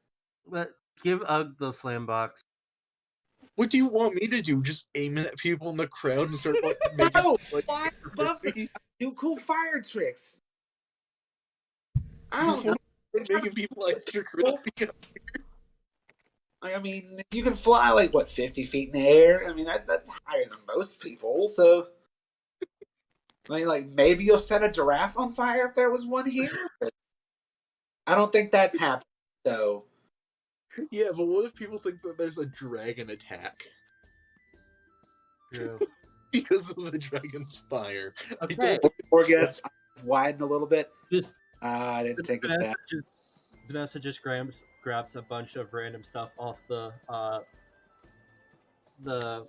doll and just hands to Morgan. Take this to Ugg. Take this to Ugg. Okay, fine. Here, I'm gonna. Here's a better question. I'm gonna take the other the sword that came out of the bag and attempt to give it to Gore to see if we maybe can have a sword fight in the street.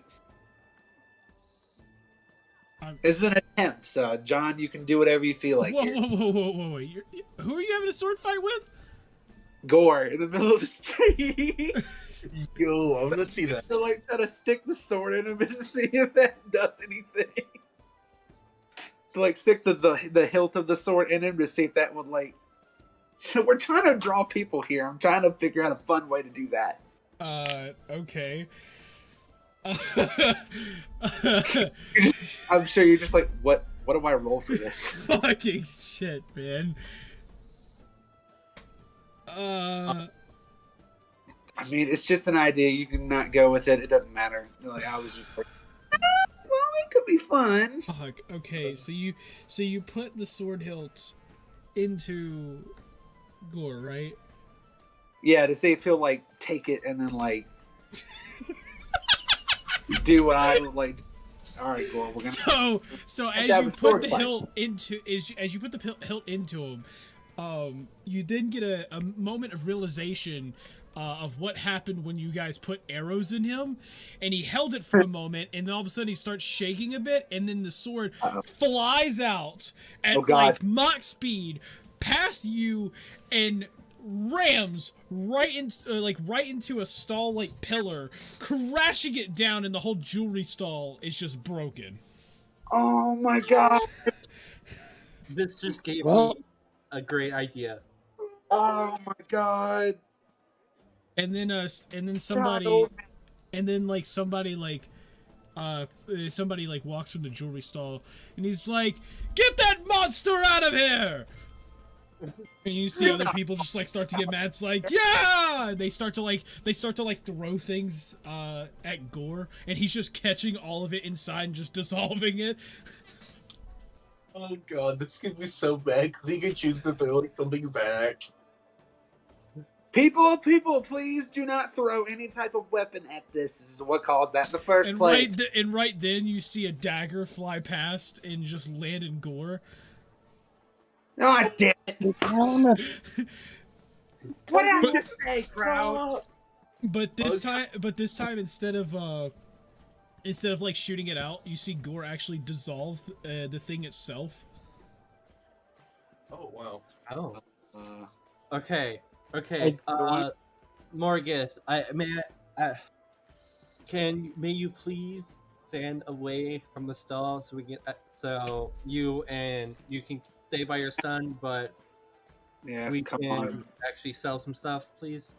Yes, let me. Come on, Gore. We'll just go get the stuff to Ugg. Let's go. Actually, since the jewelry stop is gone, we got some jewelry here. We got some jewels here that we can sell. So we can, Vanessa hands Morgith some of the jewels from the little pouch, and it's like, tell him to mainly advertise these. Gotcha. All right, so I'm gonna head over to Ugg and show him the jewels and stuff. Hey, Ugg, Vanessa told me to tell you to mostly advertise this stuff. So I just want to point out that like I've been like with the group the entire time. Oh well, I don't know why you guys would think like I'm off in like nowhere. Oh, I thought you walked a little bit in front. Yeah, I thought you like took off a little bit. No. Oh. Okay, then Vanessa just hands it to Ugg then. This entire time I've been like right next to you guys, and you've been talking. Yeah, like I've like, off in nowhere. No, like that happens, but I walked up to another eDIOCRACY person that I got confused with.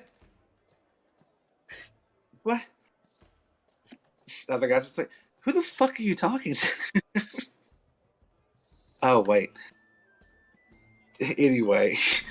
Sorry, we thought you were... The crowd must have... You were quiet. We forgot you were there. Sorry, we thought you walked into the crowd. A lot has happened, okay? Here, let's just sell this jewelry. And maybe they can attract people to the box. The thing in the box.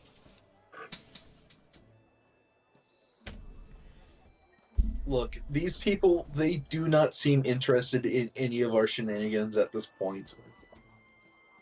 I don't think we're going to like get anyone to sell things that's here right now.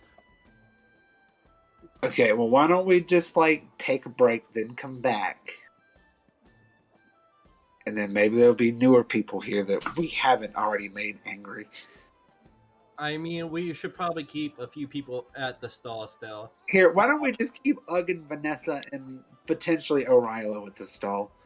I was gonna say me and Yorn will probably stay at the stall because And Yorn too, yeah. Yeah, Just then, all of you notice Yorn's gone. Oh god, dang. Oh god. I turned my back for 5 minutes. I need daggers. You hear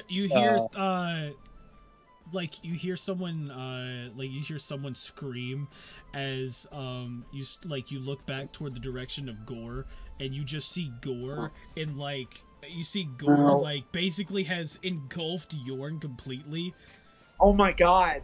Look, Oh no! Dang, Gore, Lord. do something, Morgith! Gore, Mor- spit him out now. Spit him Mor- out. And Morgan? you see Drop Gore a kind of shot. like shake from side to side, almost like giving you a no. Gore. Morgith, we might have to put him down.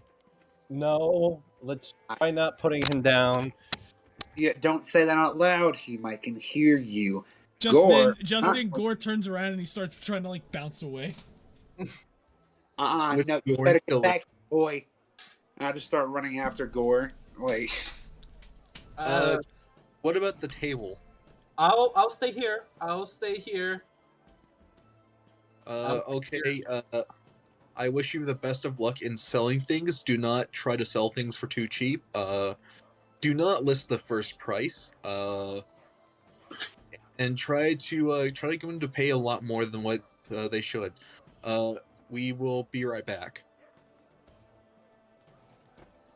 I'm gunning it over to Gore at this point. Like, come in! Kind of starts flying after him at this point. Boy! Rilo staying, or is he going as well? Yeah, Rilo, where are you going? Yeah. Guess I'm following. Alright. Cool. Okay. Let's set the stall. So you're following. Okay, so you'll end up like chasing. You're chasing Gore around. You're basically chasing Gore around the town square. You actually start to see Gore kind of like split off into multiple parts. So like you see that like you see like little tiny Gores like pop out of him, almost like little like summons, and they're like, and all of them end up like jumping at you guys. Like y'all end up dodging all of them properly and everything. But like basically like you're having to avoid all of them and also like chase after Gore. Gore ends up like going around the corner into an alley, and as you'll go into the alley, like as you guys end up going into the alley, you kind of like notice that he's gone, and that he somehow got away with Yorn. Oh, God. Oh, no. What? Ugg flies up into the air to see if like he got into like the roof or like somehow bounced into like an additional street. Roll me perception. Perception. 22. Oh. Shit. Nice. So you are able to you see the sun reflecting off of a certain roof in a weird way, on one of the roofs in a weird way. And you see what looks like to be like a kind of like a greenish figure, and for a moment you think that might be where Yorn is. Ugg kind of like dives down to the figure. Yeah. So as you are diving down and you're actually getting closer, you notice that it blending into the roof pretty well, like almost completely camouflaged. You start to see like a little bit of a shimmer of what looks like to be like almost like a clear slime at this point. And you see like Yorn kind of like laying there just unconscious, like inside the slime. Cool. Cool. I am going to cast Ensnaring Strike. And I'm going to fire an arrow. You're trying to cast it on the slime? Yeah, I'm gonna cast Ensnaring Strike, and I'm gonna fire an arrow at the slime to try to stop it from like trying to get away.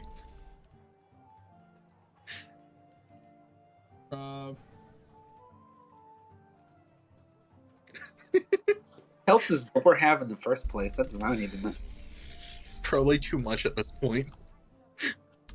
You know, I think I'm gonna actually put him on my like extras or something. Yeah, when it says Gore, this is not canon by any means, but it says 80 points. I'm trying to figure out like how this works. Because I just need to hit him with the arrow for Ensnaring Strike to work.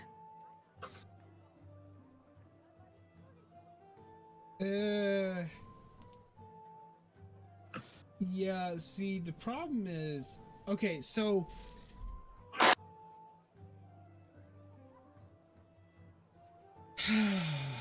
Sure, roll for hit. Roll for hit. I think I know how to play this out. 24. Oh, god damn it. Okay, that's a hit.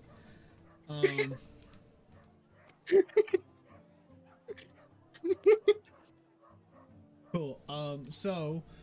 Yeah, roll for damage as well. Oh, for damage? Okay, I'll roll both the damage things. 5 for the arrow hit. And, 4 for the ensnaring strike damage. If he passes the strength. If he passes the strength save for that. Shit. What's the strength save? 12. He passes it with an 18. 19, actually. So you do 5 damage, right? Yeah.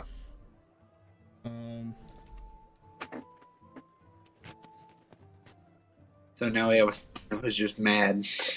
Great. Okay. Wait, does that grapple him as well? It restrains him if it doesn't pass. Okay, so because it did pass, it didn't restrain at all.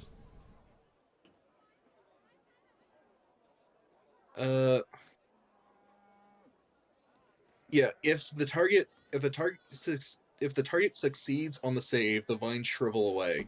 Okay, So cool. So basically as that happens, he ends up like dissolving the vines like instantly, and then starts bouncing away with Yorn on the roof. Guys, he's over here. So he's still on the roof. And I'm trying to get them to like follow, kind of thing. Yeah.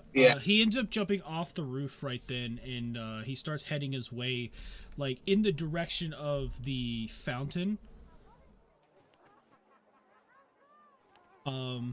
Like he heads it looks like he's darting straight for the fountain. Okay.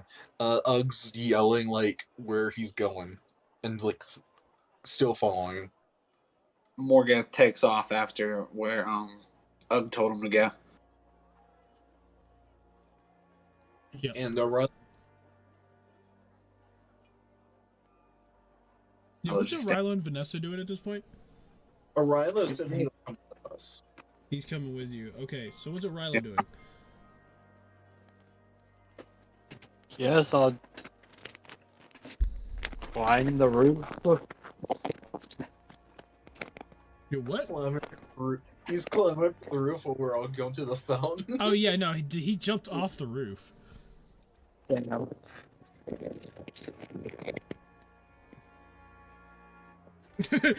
So you're just climbing. He's just attempting to climb up the wall. Not realizing these slime just jumped off the roof already. See everyone else running to the fountain and trying to struggle back down, following the. He's got one leg over the roof, and he sees everybody else running to the fountain. He's like, "Oh God, dang it!" Cue the Benny Hill music. Like that's happened like 3 times in this movie. Oh, this is the most chaotic shit I've ever seen in my life, and I love it. Yep. And with that, rocks fall, everyone dies. Dang. So a meteor shower. An Yeah, asteroid. Gore's just incredibly strong, man. He just uses like roar of time. I don't know what that does, but oh my God. Damn, everyone needs new characters now. Damn. That's unfortunate, man. Yeah, everyone needs new characters. Okay, go ahead, make your new characters. Okay. I've got like 3 alternates. Joke's on you. I have 70 alternative accounts. The only people that probably keep their the only person probably keep their character from this is Kaden. No, he died in his sleep.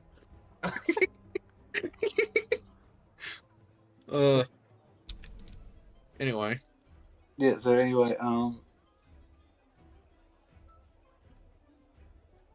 anyway, we're still trying to follow Gore yeah, I'm still trying to follow Gore. to get him to spit out Yorn. Yeah, y'all are doing a great job. I think y'all should continue to do that. Cool. We continue to follow. Yeah. You end up following Gore. And we catch him at the fountain. I don't. Not quite. Y'all are continuing to follow Gore at the fountain. Oh my god. This is also what Johnny calls stalling for time. Calling while he's setting up something. Okay, then how about we just use this time as a break then? Yeah, actually, I do have dinner. I can go like grab real quick and come right back. Okay, go grab it. We'll take a break. Okay. Take a break. Take a break. Break time. Yeah, I've got like 4 Break alternate time. characters to play as. Break time. Break time. Break time, everyone. Break time. But yeah, I've got 4 alternate characters. I got 2. And just so you know, one of them is in fact a drunkard. One of them was created to literally just be a drunkard.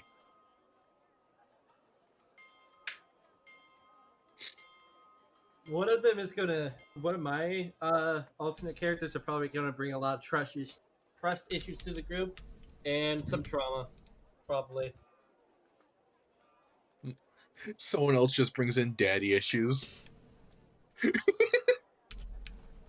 Just a character with a whole bunch of just daddy issues. I mean, Vanessa's a combination. If someone has mommy issues, Vanessa is their character.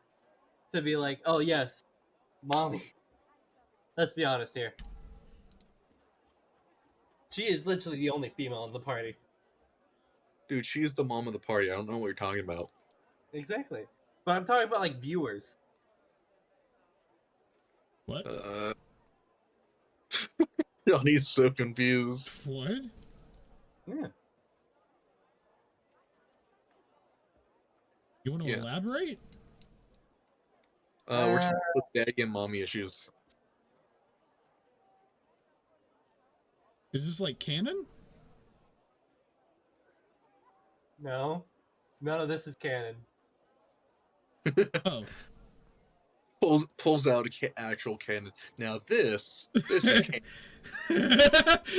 Now this, Vanessa, the princess, is canon. Now this is pod racing. I'm gonna... You like the character that I sent you? Yeah, I'm gonna send you one character I'm probably gonna one's Vanessa. Yeah.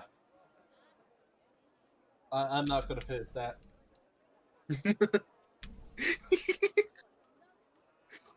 Because we do not want that here.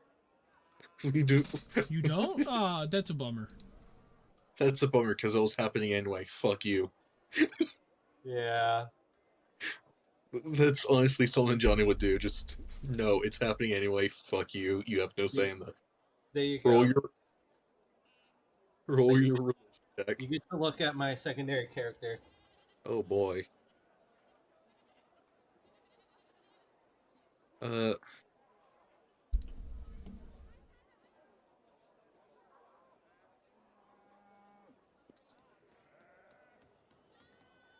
Here's the thing, though. I'm not sure if I would bring in him, or if I would bring in like I've got like 2 others that would be fun to bring in. Oh, and I think I was going to say this, but I've been like putting my right. I have been leveling up my side characters along with party. Oh, I haven't, because I mean, if Johnny says something, I'll level him down. But like, What? oh, I was he's been saying, fucking with side characters, his side bitches. Uh, Yeah. hero with no name. Oh, fun. yeah, that character literally forgot their own name. Dude, I'm liking that already. Just because of like what the character is, yeah. And the reason why the trust issues and trauma is because, in the backstory I want for him, he's been following the party for a while now. So he's gained the forms of party members that have been recently unalive. Unofficially brings Tony back with a. That's exactly what I mean by trauma. What'd you do for your ability increase or your level 4 ability increase there?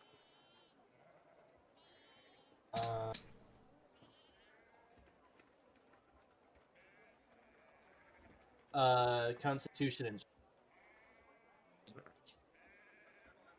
Okay. Oh yeah, I see that now. Yeah.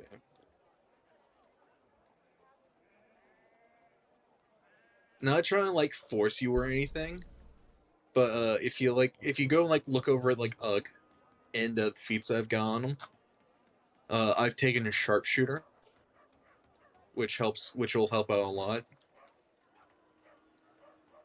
yeah, I wasn't like the whole reason like I chose like Ranger for him was because he can if he's a fucking changeling, so he can like blend in better.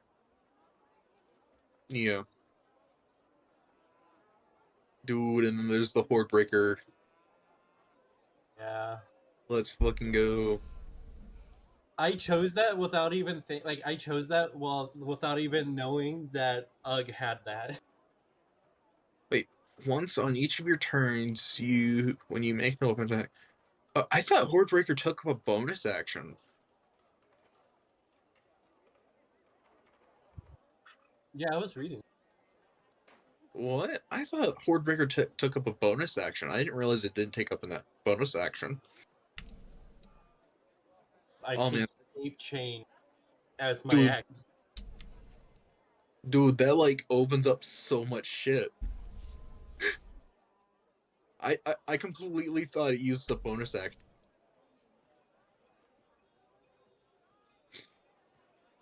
Yeah, I did give him a long. I can't believe I gotta give. But yeah, you see like the three characters that like I could switch into. Yeah.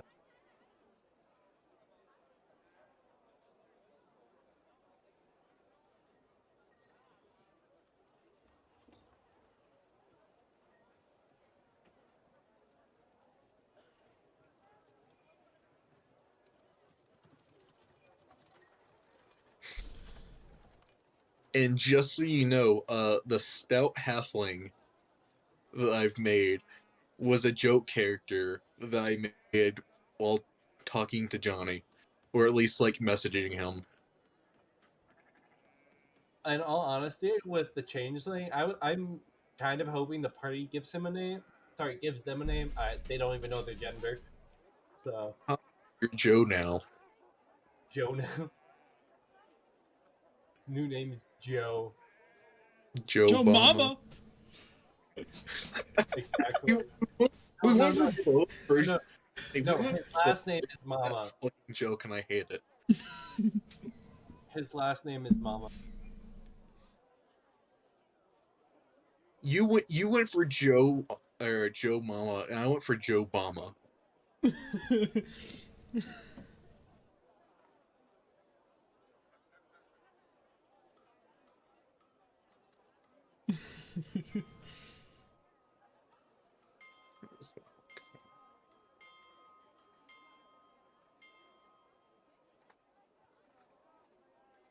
Uh,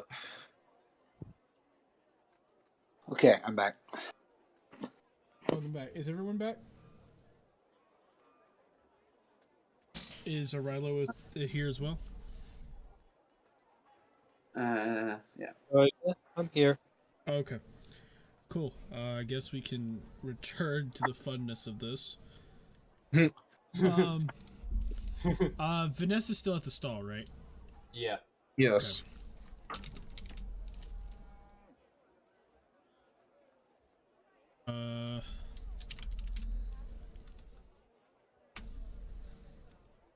Oh yeah, I don't have. I was sitting here like, why the heck can I not find Arilo? And then I realized it's not Arilo. It's Waffles in this version on Foundry. So yeah. Johnny just like casually had to make a battle map real quick. We're gonna fight your. Sorry, no, I can't say that because I'm not. You guys are gonna fight your child. Yeah, I'm gonna fight my own child. I was gonna say we're gonna fight your child, but then I'm like, no, Vanessa's standing at the stall, so she's not going anywhere. Vanessa's tired of dealing with our shit today, so she's gonna stay in the stall. Yeah, watch over the goods. It's like the middle of the battle. Vanessa like walks over to the fish stall, buys a fish, and like walks back over. It's like that. It's kind of like having popcorn in a movie, except it's fish.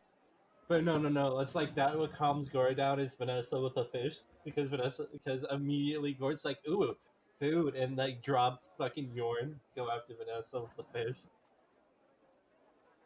Okay. Oh God. Okay, so returning back now. So all of you end up kind of like chasing it. Morgeth ends up getting in front of Gore. Right before he gets to the fountain, about 15 feet out, Gore kind of stops and he sees him, noticing that Arilo jumped down from the roof to start trying to chase from behind, and Ugg is currently flying and on his way to Gore. Gore kind of like in a second you kind of notice that he like almost like a panic, and then you see him start to split into multiple versions of himself, just popping slime after slime after slime popping out onto the ground. And with that, I need all of you roll me initiative. Oh Jesus Christ! Damn. I got a 9. 15. Including Vanessa. 14. Yes, including Vanessa. You are technically in the town square, so Yeah. yeah. Damn it! Just wanted to make sure. Mm-hmm. That is going to be a 14. Yo, 2 14s, a 15, and a 9. Let's go. Let's go. Morgan goes last. Morgeth is just so unsettled by the fact that he has to fight his son. And then my son just replicated like umpteen times. My son, I didn't know you were pregnant. Okay, so now it is time. So you hear people kind of like, freaking out. They start to run and everything. And as you notice them, as you notice all of this, they see a couple people run off. The people at the stalls are kind of like, sitting there at the stalls. The blacksmith is like holding a sword ready and everything. But you see people like, run off and everything. And so, all of you kind of get ready, as you notice Gore is not going to give up without a fight. And with that, Gore will start his turn. And by Gore, I mean all of Gore will start their turn. So immediately, Johnny, I can what? just think of the We Are Venom thing. Oh my God! It's We Are Venom. Yeah. We Are Yeah, that would be funny. With that, you see all of them kind of You see all of the little slimes and everything. So all the slimes here are just slightly smaller than Gore. Gore himself is a little bigger. Let's actually change that a bit. Wait a minute. Oh wait, no, I changed the size of the goblin. You change. I changed the size of Yorn, my bad. Okay, there we go. Why does this remind me of the King Slime fight from Terraria? So basically Gore himself is a little bigger, so that's how you could tell them apart. Plus he also has Yorn. But essentially you see all of the smaller slimes kind of. That is not the right tool. That is the wrong tool. You see all the smaller slimes kind of move their way up toward Morgeth.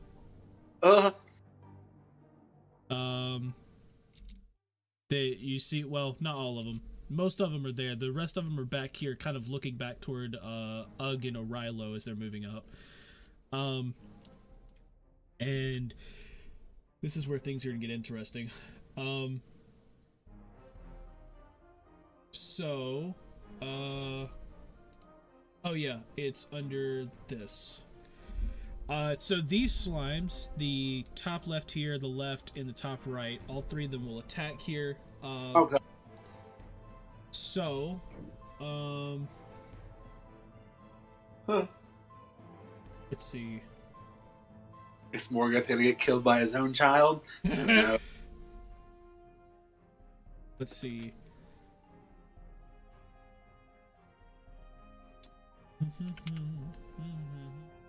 Be introduced acid damage.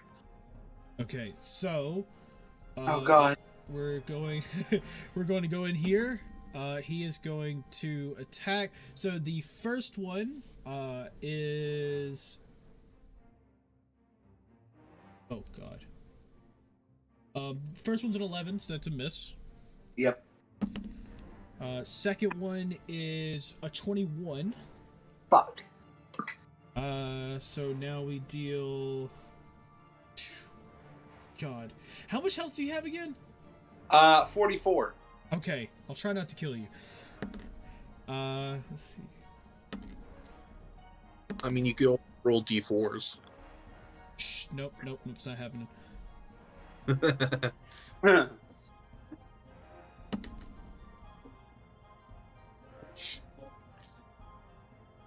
Okay, so he ends up taking, you see a little tentacle almost like pop out of the one of them, and they like, one of them basically like morphs almost into this long tentacle, swings and slaps you like right in the chest, dealing 15 damage. And with that, you brace yourself as the next one kind of swings, getting himself a 13. Does that hit? No. Okay. So you're able to brace yourself, and it hits you, but you end up blocking it, perfectly, so it doesn't deal any damage. And with that, we're gonna move on to Orilo. Okay. Let's see, how far away am I to the slime? So 50 feet, 45 feet. Do keep in mind there are people in the stalls. Well, not Okay. this stall here. No, there's no one in that stall. But keep in mind some of the stalls do have people, so just something to keep in mind. Okay. Okay, I'll go my full movement to 15 feet. Okay, I'll move full. Okay, full. So you're full Next to 30 the feet. stall. Next to the stall. Okay. There or Do I have a? right here? Yeah, right. Okay. Do I have a clean shot to the Yeah, 20 feet. closest spot? 15. Yes. Whether you want to, there are 15 feet's right here, 20 feet's right here. Whichever one you want to shoot. I'll shoot the one that's 15 feet away. Go. Okay. Yeah, go ahead and roll for hit. Does 19 hit? 19 does hit. Roll me some damage. 5 damage. So yeah, so you end up blasting this slime, and you see it basically turn into like a splatter on the ground. Like instantly just turning it into just mush. And you see it like stop moving.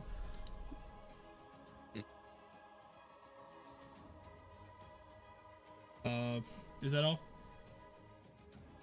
I'll do an action surge. Okay. And I'll shoot the slime that's 20 feet away. Okay. Roll for hit. Nat 20. Nice. Okay. Roll me damage. Yep. It seems dead. Huh. Yeah. 17 Oh damage. god. Yeah. So so you end up shooting that one as well. You see like slime blast everywhere, like all over the place. Just like a huge splatter on the ground that covers like a good like 20 or 30 feet.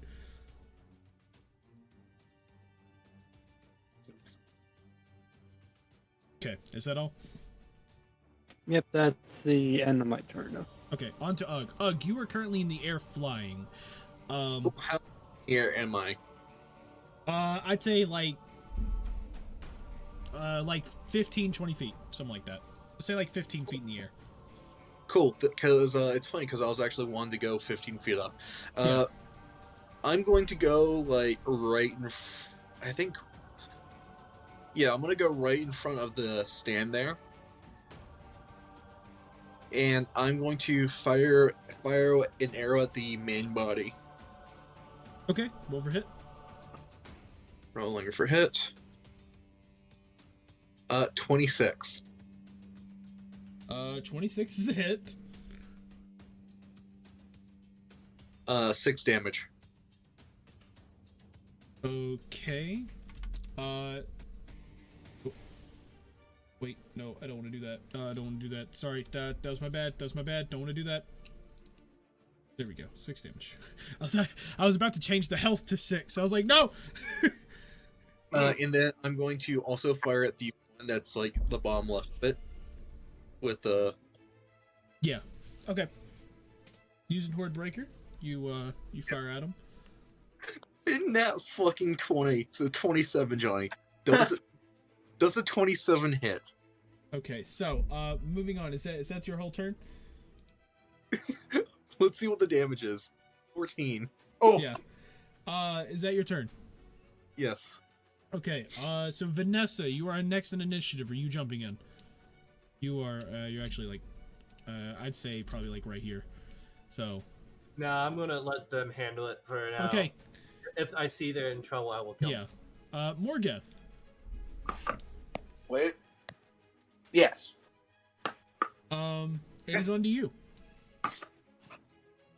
I'm gonna take my great sword and just start slashing at the ones closest to me.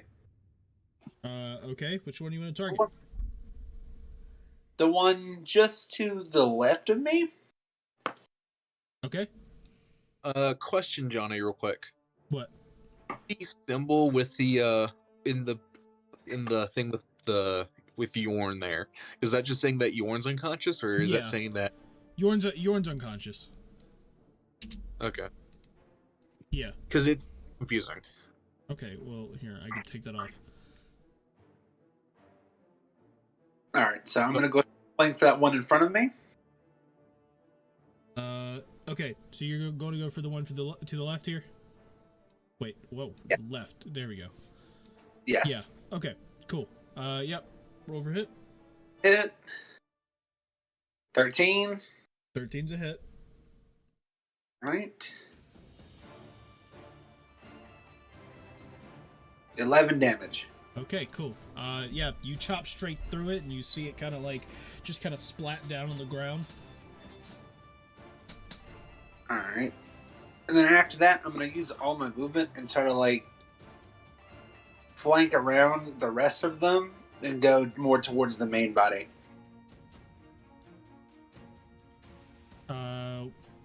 Which direction is flank?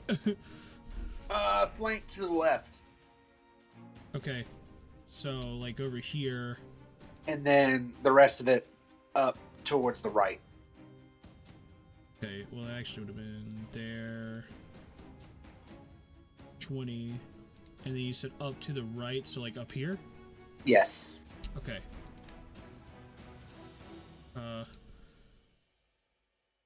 Boundary, move, please. There we go. Okay.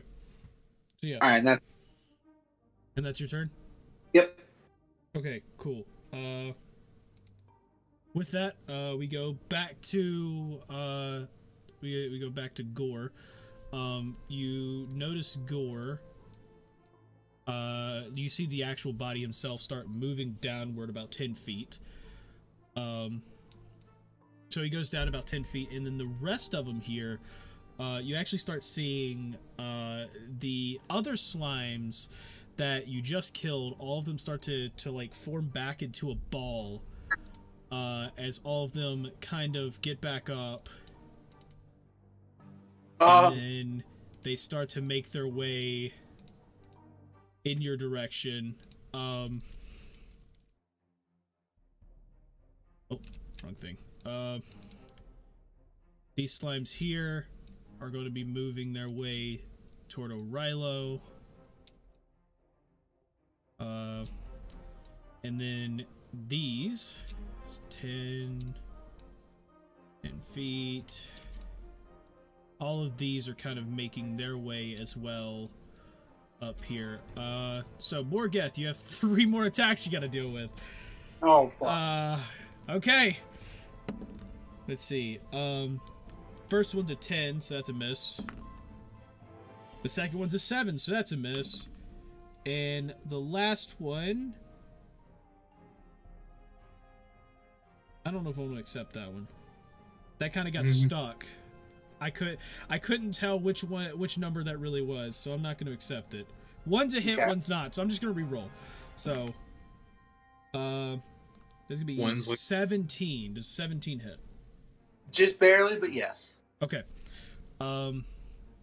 So, 17 hits, which means we need to roll for damage. I'm already writing my will and testament. Hey, at least it's not at 20.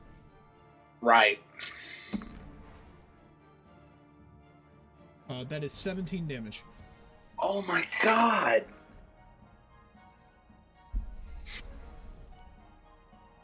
Yeah, Vanessa might wanna jump in, seeing Morgan being hurt so much.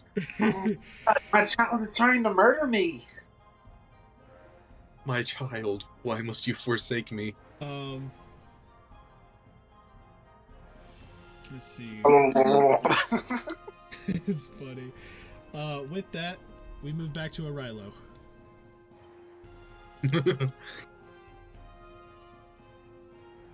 Okay. Seeing the slimes coming at me, I get my sword and swing at the one in front of me. Okay. Yep. So you swing at this first one here. Yeah. Roll for hit. 16. Cool. It's dead. Okay. Johnny just knows at this point when something's dead with low health. Mm-hmm. Mm-hmm.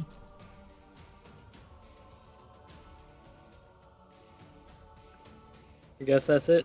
That's it? Okay. Ugg. On to you. Cool. I'm going to fly 10 feet towards the main body. And I'm going to take another shot at the main body. Okay. Roll for hit. 15. 15's a hit. 10 damage. Okay. 10 damage.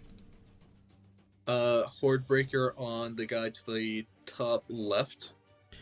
Okay. 17. Okay, cool. He's dead. Anything else? That is it. Okay. Hey Johnny, I'm feeling lucky next turn. No, you're not. Vanessa, are you jumping in? At this point, yes. Yes, I am. Okay, so you actually want to jump in? Yeah. Okay. Johnny, what? So what do you do? What? Why'd you make it sound like you're gonna? Well, regret no, that? because it sounded like it was more of the fact. It seemed like it was more of he was being pressured into jumping in rather than. Oh no! No, it's literally in Vanessa's character. Jump in. Okay. Seeing her friends get hurt so much by the slime. Yeah. Seeing Morgoth get slaughtered by his own child. I'd like to use feline agility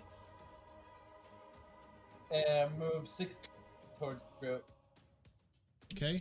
You run 60 feet toward the group. And I would like to try to shoot the main body with my heavy crossbow. Okay. Roll for hit.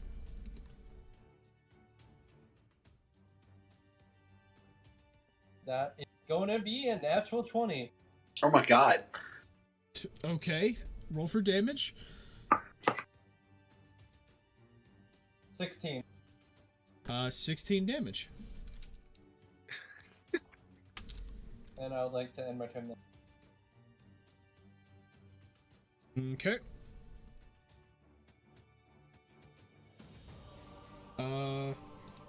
On to Morgoth.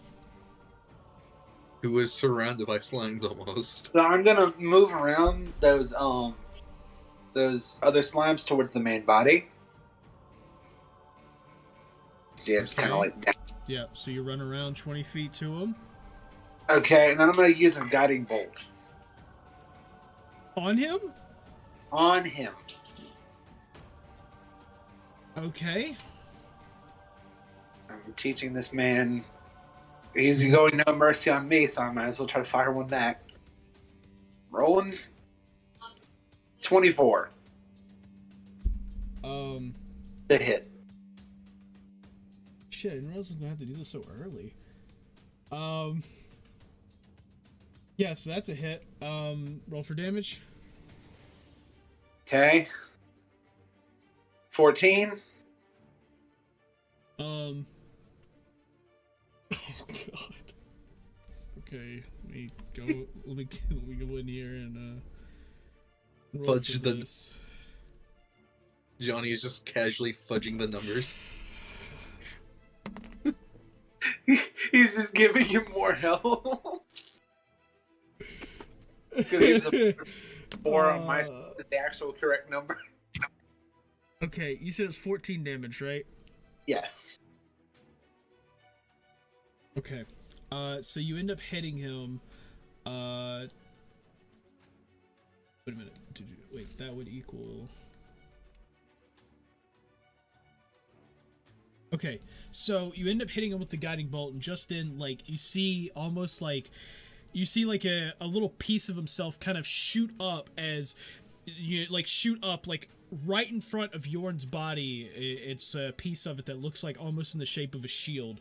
You end up hitting it, and you end up hitting it, like slightly rocking it back, and you actually see Yorn's body start to you start to see like the skin, like almost what looks like it's starting to dissolve. No, Yorn. Oh, No. God. Yorn, my boy, no! Here, would this count as like an act? Can I like try to grab Yorn since it's still my turn? You've already used your action to attack. Okay, Oh, Yorn. God, Crap. I think that's all I can do. That's my turn, I guess. Okay. Back to Gore. So as this happens, Gore quickly tries to hop toward the fountain again. And so he tries to hop to the fountain. He goes about 10 feet. He's right there, and you see him about to like hop into the fountain itself. And with that, we're gonna have his little buddies kind of start moving again. This one's gonna pop up. So he pops up next to you. The others kind of move their way down. At this point, creating a freaking wall. Actually, just like that. And now we are going to roll. Oh god. We're gonna roll in him first. What about there by Orilo as well? Oh no, I'll worry about that in a minute. I'm worrying about the ones attacking him. Let's see. I'm at 12 health. Okay. This is the First one's a miss. Okay. Second one's a 16. Beats it. Oh god. Okay. If Morgoth dies here, I already have another character playing, so we can. You got so lucky. The damage, literally, the lowest it can go. It's 8 damage. Oh, I'm at 4 health. That's not too lucky, but at least I'm not dead. Yeah. One of them like ends up jumping pretty much. One of them jumps up like pretty much onto your back, and like gets a little tentacle out of it and hits you in the back of the head as you like throw it, like as you end up like throwing it back off of you. Now we're gonna roll again. Oh no. 15, so that's a miss. And the last one is a dirty 20. Oh. God. This is not gonna be good. And Morgoth the Tarnished. Johnny's trying to figure out a way to fudge the numbers again. No, I'm not fudging the numbers, bro. I'm just trying to figure out anything here. Morgoth's never gonna get his work. Yeah, I don't He's want to do that either. Okay. Well, this is gonna be fun. Alright, so if I die, whoever wants the Warhammer can take it whenever it gets delivered.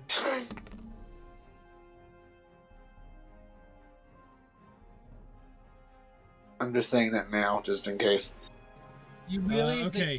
So with that attack, you see like one of them kind of like stand itself up as like a huge tentacle, and it just like basically does a nice, you see it like ball up almost into a fist at the end. It does a nice little punch and knocks you the fuck out with 18 damage. Oh! Man, pay out. Just an absolute knockout. Oh god. With that. Now we move up here. This one kind of reforms itself. So that one reforms itself. This one also does. Moving their way kind of around Orilo. And now we're going to attack Orilo.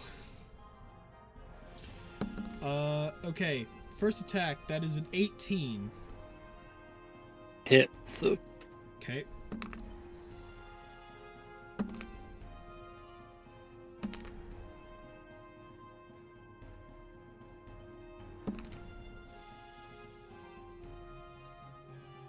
What kind of damage okay. am I taking? So I was counting that out. You see like the first one kind of goes in for like almost like a jab on your stomach. It hits you straight in the stomach, dealing 15 damage. What kind of damage? Bludgeoning damage. All of the damage is bludgeoning. Not magical Yeah, it's non-magical. Okay, I'll 3 points from it. Yep. You'll do what? I got the heavy armor mastery when I leveled up. Okay. So how much damage did you take from that? 12 damage. Okay, so you took off 3. Yep. Okay, cool. Just wanted to make sure. Okay, cool. That's still need to attack you again. Okay, that's a 7. So that's a miss. And then the last one there. That'd be 3. Yeah. That is a 21. Damn. It hits. Yep. So.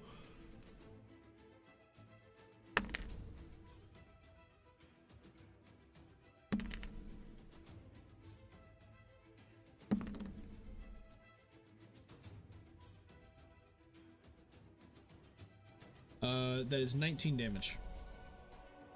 I'll use stone endurance. So Okay.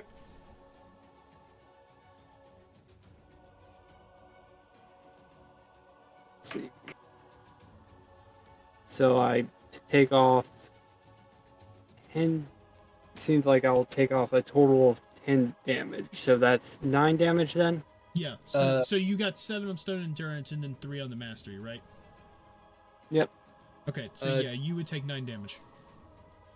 Don't you only take 6 because of a heavy armor master? No. He's already taken that off. He got 7 on stone's endurance plus the 3 on mastery, so that's taken off 10. And so it'd still leave 9. Because he took 19 to begin with.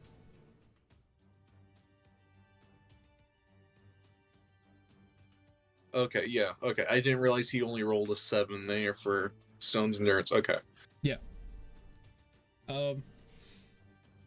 Cool. So with that, we move on. It is now Arilo's turn, actually. Okay. Yay. I guess I'll see if I can just go through the slime. So You're gonna try to push your way through. well, I guess I'll try to go around. Okay. That does seem to be the better option. So let's see. Okay, so you're going around. Where are you trying to go around? Trying to reach Morgoth. Okay. Trying to reach your buddy, old pal. Got it. So that will be 30 feet. So you'd be going all the way right here. I guess I'll go 10 feet to the side. Okay. So right here. A bit to the left. Basically here. Just one more to the left. Yeah, right there. Okay. Let's see. Yeah. Okay. So is that it? Yeah. Okay. Ugh. Oh. Cool. So I'm gonna use sharpshooter to take a -5 penalty to my attack roll Okay. and to attack the main body. You're gonna attack the main body.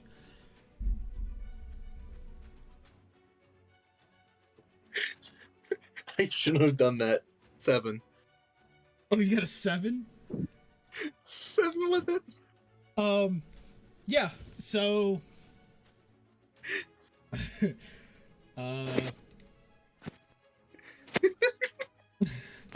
Yeah, that's. Amazing. I mean, that's a miss. Amazing first use of sharpshooter.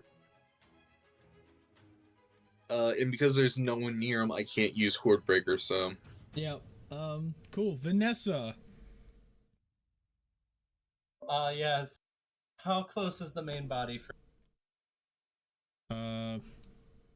50 feet. Okay.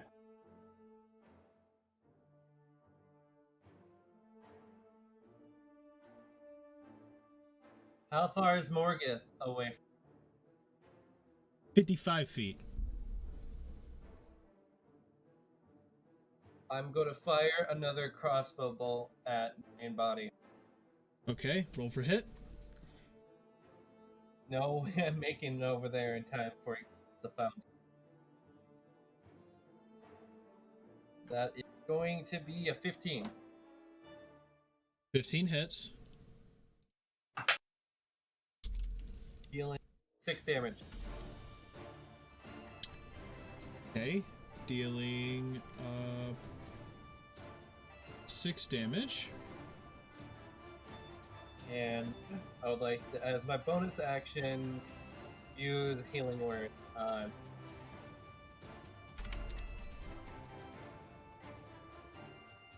That would be Healing Word going to be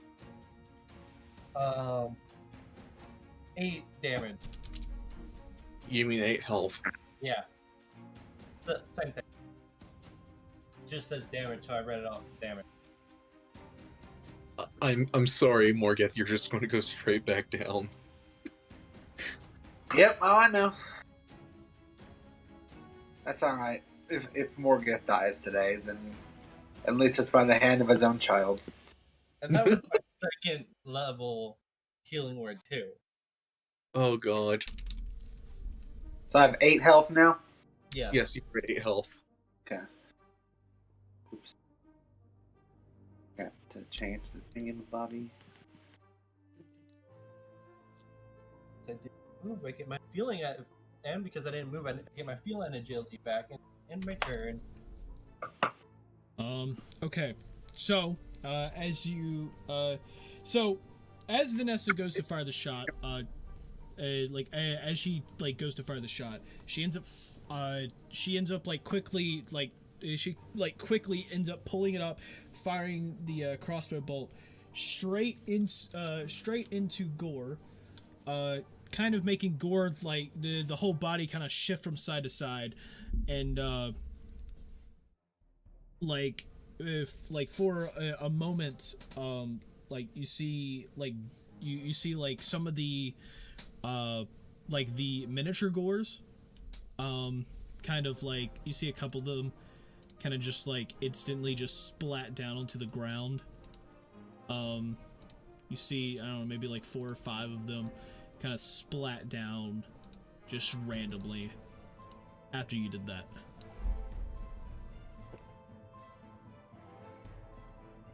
Nice. Nice. Good job, boy.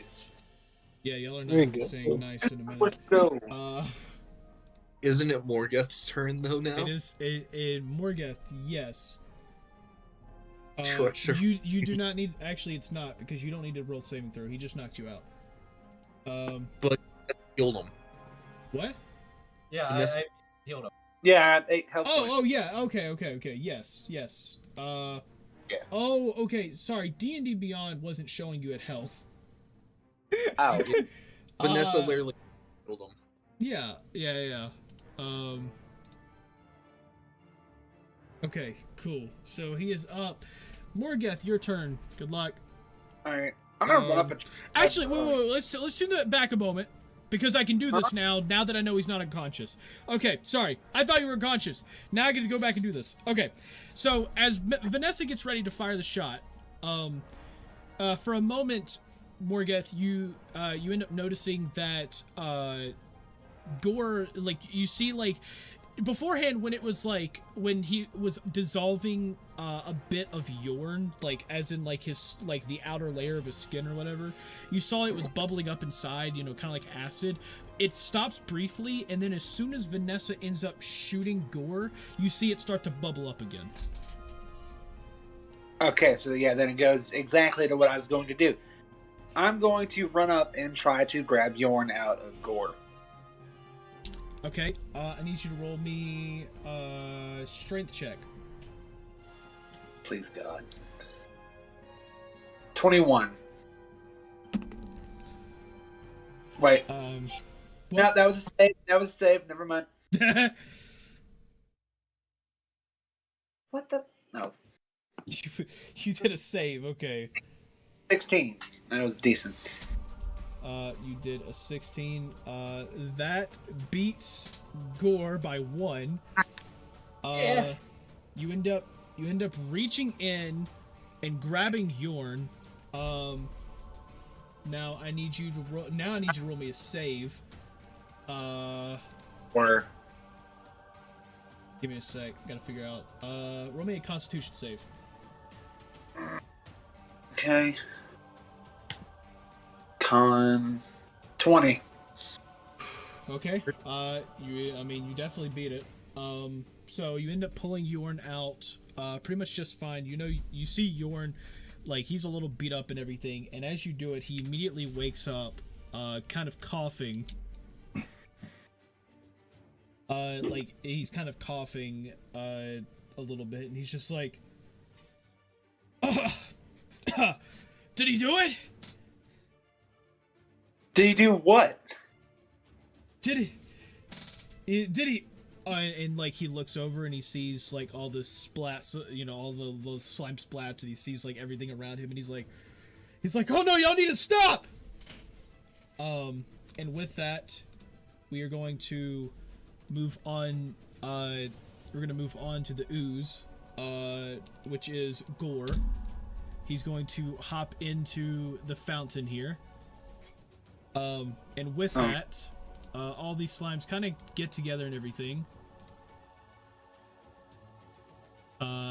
So they're all getting back up. They are running toward the fountain.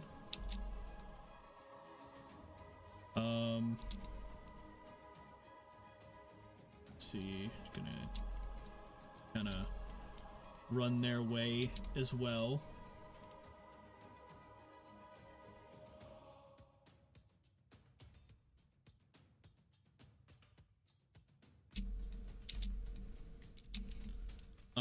And as they like kind of make their way to the fountain, like as soon as you see Gore kind of like jump into the fountain, you see him like splat on the surface and then dissolve his way into the water itself.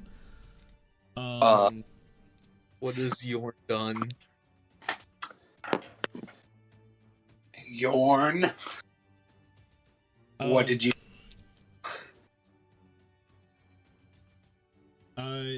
So with that, we move on to Orilo.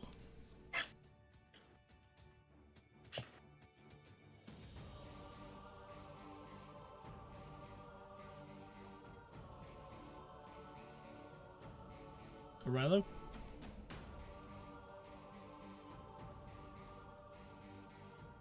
Waffles! Oh yeah, I'm muted. I go to Morgoth to see if he's alright. I avoid the slime, so... Yeah, okay. So you end up running to him.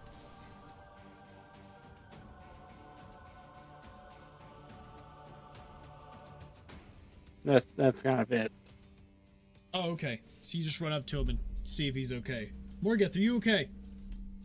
Yes, I'm awake. Okay, cool. On to Ugg. Cool. I'm going to fly down 10 feet. Okay. And then I'm going to fly as close as I can to Morgoth and Yorn.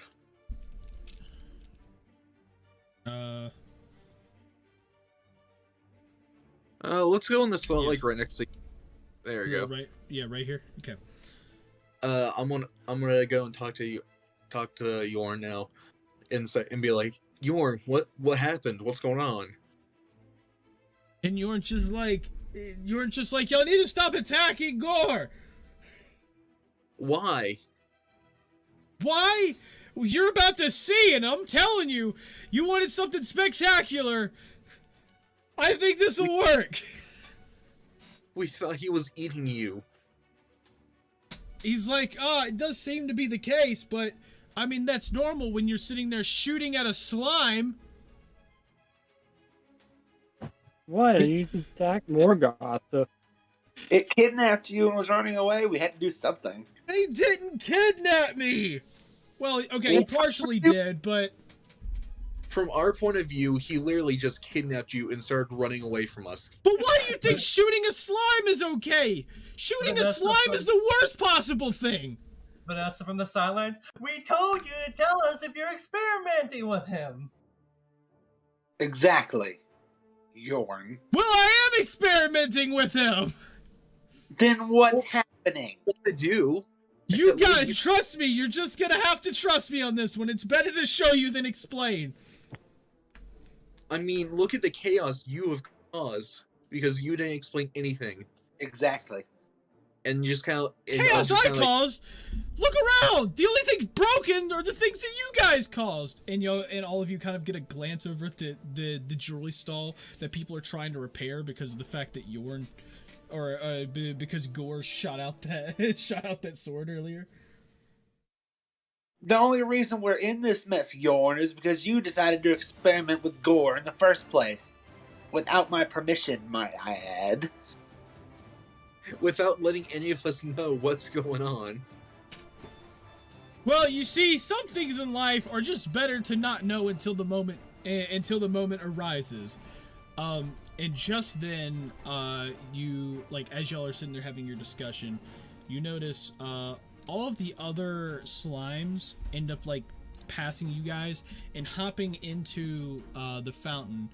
And for a second, you kind of, like, notice the fountain itself starts to bubble like a purple. And God. And then you see it, like, bubble like a purple, and then all of a sudden, shooting out the top of the fountain, it's just a bunch of purple slime, like, shooting out the top, and, it basically, when it shoots up, it, like, goes up in a pillar, and then forms into a huge ball at the top, and, like, as it comes back out, you see Gore, the exact same size as he went in, but he starts firing water, he starts firing, like water with, like, little bits and pieces of him at Yorn. He ends up, like, hitting Yorn, and you see the slime start to, like, meld around him like an armor, and, like, just then you notice that, like, it starts to harden up to the point where it literally looks like a shiny metal. Oh my God! God! After about 30 seconds of this, he kind of like ends up like making like a pure, like, almost like a frozen ice armor out of slime, and with a little bit of like a gooey slime, like, helmet around Yorn's head, and he goes, "This," and he, like, kind of, like, stops his way, turning around. He goes, "This is what I'm talking about!" And you see, like, Gore have a little tentacle at the top, kind of, like, doing almost like a salute to himself. Gore! I would like to also add that once the fountain started bubbling with purple, Vanessa is already on her way back to the stall to make sure nothing's stolen. Morgan just, like, looks upon what, like, the armor and stuff and just sheds a tear. I'm so proud of you, boy. You finally learned the thing I wanted you to learn. Ugg just kind of looks back at Yorn and just be like, "Look, I don't mind you not telling us what you're trying to do. It's just a matter of you need to tell us when you're trying to experiment with them." He's like, he's like, I didn't expect Gore to be a little, I didn't expect him to react that way. You see, I walked up to him and I decided, for the heck of it, to cast, like, a water wave, like, inside of his stomach, I guess you could call it, like, the center of Gore, just, you know, because of the fact that I feel that, you know, Gore could have easily been able to, to absorb it, and, you know, just to see, you know, because I mean, slimes are good at absorbing stuff. Water, not the best thing is for them most of the time, but, So from my understanding of this vague explanation, you decided that was a cool idea to try to give slime some mana, some water mana to be exact, and Gore took a liking to it, and I guess absorbed some of your. Not quite. You didn't let me finish there. So, as I casted it, what happened is the water appeared inside of him and expanded his body, and I was too close and happened to get sucked inside. Well, Gore kind of tried to spit me out, but realized that if he did that, a 30-foot water wave was going to fire off at the crowd, you know, at the crowd of people, and so I guess he decided not to, and well, I fell, like due to the lack of oxygen, I fell unconscious, and I assume y'all saw it and attacked him. So you almost died because you were too close while you were trying to experiment with the slime. Yes. And Gore, instead of, letting someone know something was up, instead decided to, run off somewhere. Instead. Okay, cool. Yeah. Yorm, so you're telling me I almost killed my child for a stupid prank? It was not a prank. It was... For your stupid experimentation? It's not stupid! And No, to be fair, no, you're right. It's not stupid. I'm just... Why? To be fair, it's pretty cool, but still, it is an experiment. No, to be fair. To be fair, it was Gore's idea. It was your idea. It was your idea. The slime cannot give you ideas. You see, like, you put a waterway. You see Gore hop off of Yorn, and it you hear almost like a mumble from Gore, and Yorn's just you're telling me y'all can't understand him? Gore can speak? Yes. How do you know how to understand him? He's Yorn just kind of face palms for a second. He goes, pretty much anything you ever meet that even is somewhat sentient has some type of language. Oozes and slimes speak abyssal, and for some weird reason, I decided to learn how to speak it. I'm not the best at it, but I know enough to understand them. He wanted to become stronger because he wanted to be able to have the capability of actually helping you, Morgeth, in a fight. Because the last time, something like that happened, he wasn't really able to do anything and just sat there watching you guys fight an old crazy lady. Yeah. And so he wanted to become a little stronger, so I experimented to see if I could at least make him a little bigger. And then I got to reading, and slime is mostly made up of water. So, if I could just somehow give him a bunch of water to deal with, he could condense it down.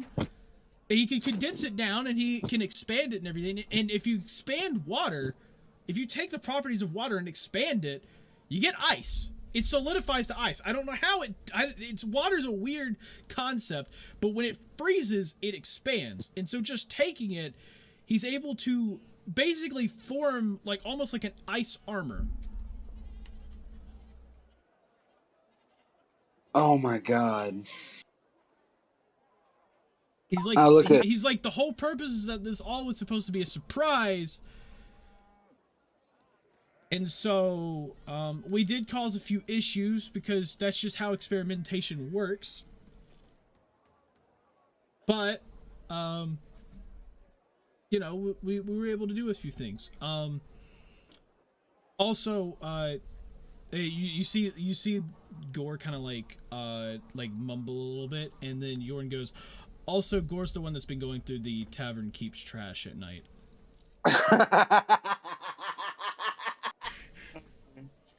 I called it. I called it. Mystery solved. Yeah, well, that one's solved. I'm gonna walk up to Gore and kneel down in front of him and put my hand on him and apologize and just say I'm sorry. I didn't understand what was going on. And you see Gore kind of you see him almost form up, making almost an exact replica of you standing in front of you, just maybe 6 inches shorter, and he does a little salute. Oh, come here, boy. I love you to death, my friend. My child. This has been one of the craziest days of my life. See, boy, now we're going to figure out how to make you into armor. And Yeah, and so with that, you see Gore kind of like, you kind of see Gore like reach up. He grabs your arm, and then he like grabs your arm, essentially, like your left arm, and right on your forearm, he like wraps it, like he basically wraps a part of himself there, disconnects, and the part that's on your arm ends up freezing. So your arm feels decently cold. Uh-huh. Almost like you're sticking the arm like in cold water, and it like basically forms into like an ice gauntlet of some sort, like coming up around your hand and freezing. But you can move your hand perfectly fine. This is going to be amazing. 5, boy. And I like go in to try to give Gore a high five. Yeah, as you do that, he kind of like jerks back away from you, and Jorn goes, he goes, oh, he also wants me to tell you, next time that he splits up into other slimes, don't attack his slimes. There's a reason. Apparently, every piece of slime that's attached to him, whenever that gets damaged, he gets damaged. And so when you guys were constantly attacking the other slimes, what was that? Oh, wait, what? Oh, so he says that when you guys were attacking the other slimes, it was hurting him, but when you were attacking him, it was hurting me. And he looks, and you see Jorn look down at his arm. He's like, ah, what the heck? What happened to my arm? And like you just kind of like you can see like the outer layer of his skin's kind of like it almost looks like a rash, like all over his arms. Oh yeah. Yeah, kind of sorry about that. Goes and casts Cure Wounds on Jorn. Yeah. As you do that, you see that it like you see that it heals, and he doesn't like notice the feeling anymore, but like he doesn't notice it or anything like that really, but you still see the almost like a rash kind of on there from where the acid burns were.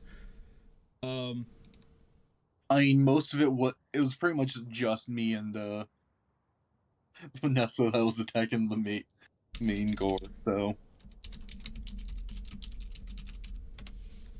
Yeah, I only hit like one time, I think, with the lightning strike.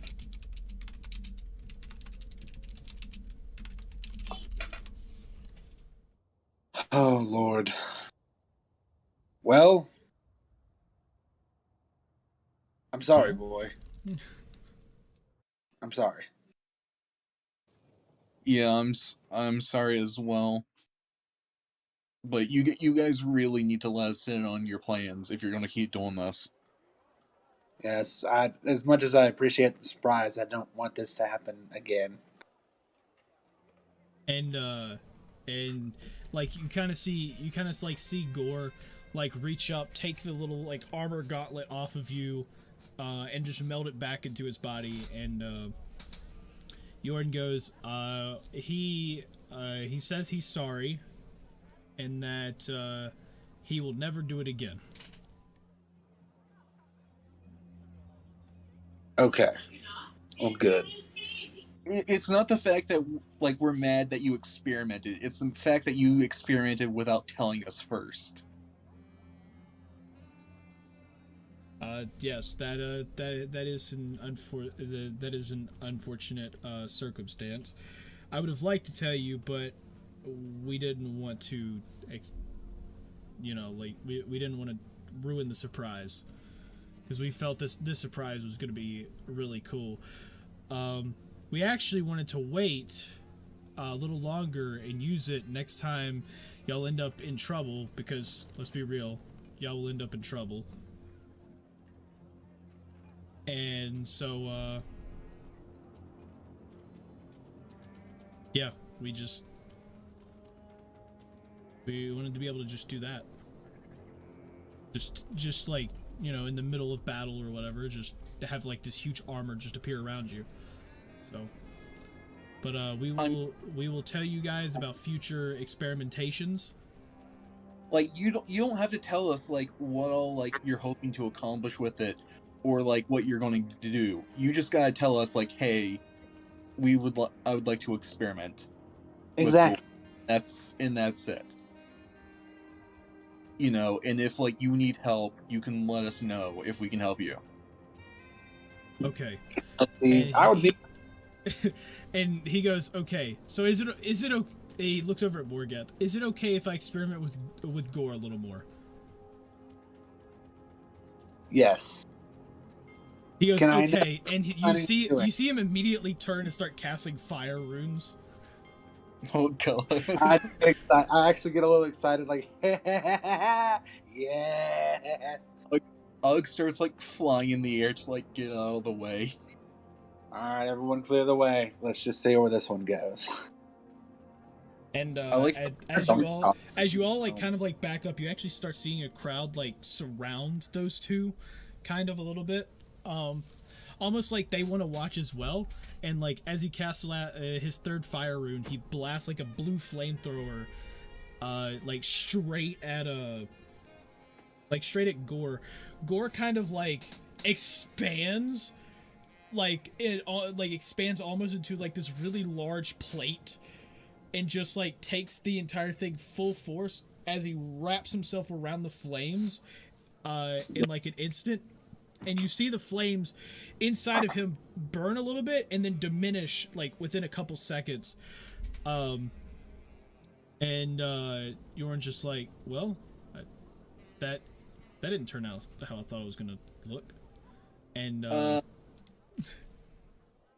Ugg kind of like flies back down a bit and just like, we do have a stronger fire. And like as you do that, Yorn kind of like looks over and he's like, "You're right, Gore. Would you be down for that?" And just Gore just starts hopping toward the box. Meanwhile, Vanessa, not knowing what the fuck's going on because she moved back to the stall. Yeah. What's Gore doing? Wait. Gore's just he is hopping his way toward the lockbox, like with the firebox. Oh. Also, gotta remember, Vanessa has not heard anything from that conversation. Yep. No one tells Vanessa what's going on. No one knows Vanessa doesn't know what's going on, but she knows that there was a crowd that gathered around. And Ugg started flying in the air. I think she could have saw the fire part, right? She was. Probably. I mean, I don't know. Johnny, did Vanessa see the fire through the crowd? She saw like. No, she would have seen Gore expand though into like a plate and then kind of like, like shrink back down. Okay, so she can make assumptions that we're trying to do something with Gore at this point. Okay. Yeah, either that or Gore just ate somebody. We're gonna leave Vanessa's in the dark in this one. Vanessa's just looking inside Gore to see if he actually ate someone or not. Yeah, Gore starts like hopping toward the stall at like as fast as he can with Yorn like trying to follow behind him, and Yorn's just like wait as Gore just comes over and he hops basically into the side of the stall, like splatting himself on the side, like trying to, and you see him like hang over the counter itself, looking around for the lockbox. But you don't know what he's looking for. It's just Vanessa's just standing there watching him like hang over it. Half of his body's on one side of the counter, half of the body's on the other side of the counter. Vanessa just like puts her hand on her sword, just mace. I said sword, but hand on her mace just in case, like, bap him, because she doesn't know. Yeah. Yorn runs up and he's like, hey, everything's fine. Where's the firebox? Vanessa looks for the firebox because everything got moved around. Yeah, no, you instantly find it. You know where it is. Yeah. So you end up picking it up.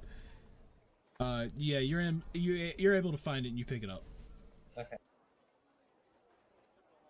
I was just letting you like add like some like that things are missing in case when Vanessa ran out and then came back. No, y'all had too much shit to deal with. If I wanted things to go missing, I wouldn't tell you.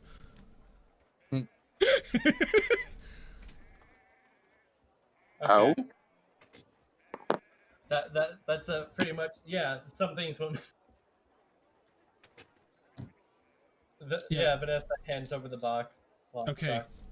And when you hand it over, Gore tries reaching for it, but Yorn like quickly snatches it, and he's like, "No, you're not eating the box." And Gore kind of like comes back over the counter. They walk out into the town square a little bit. The crowd starts to crowd around again, and he goes, "Oh, here goes nothing." And he goes, "Okay, Gore, let's do this." And Gore, and you see Gore kind of like reach over for the box a bit, and he's like, "Okay, don't eat the box." He's like, and you see Gore just kind of like do almost like a little nod. He grabs the lid, and you see Gore lift it up very quickly, and you actually see as fire shoots into Gore as he's surrounding it. Basically, the only place the fire can go is into him. As that happens, God. you see him slightly expand, but you actually see his entire body start to inflate off the ground. Huh? Yo. And like Orange balloon?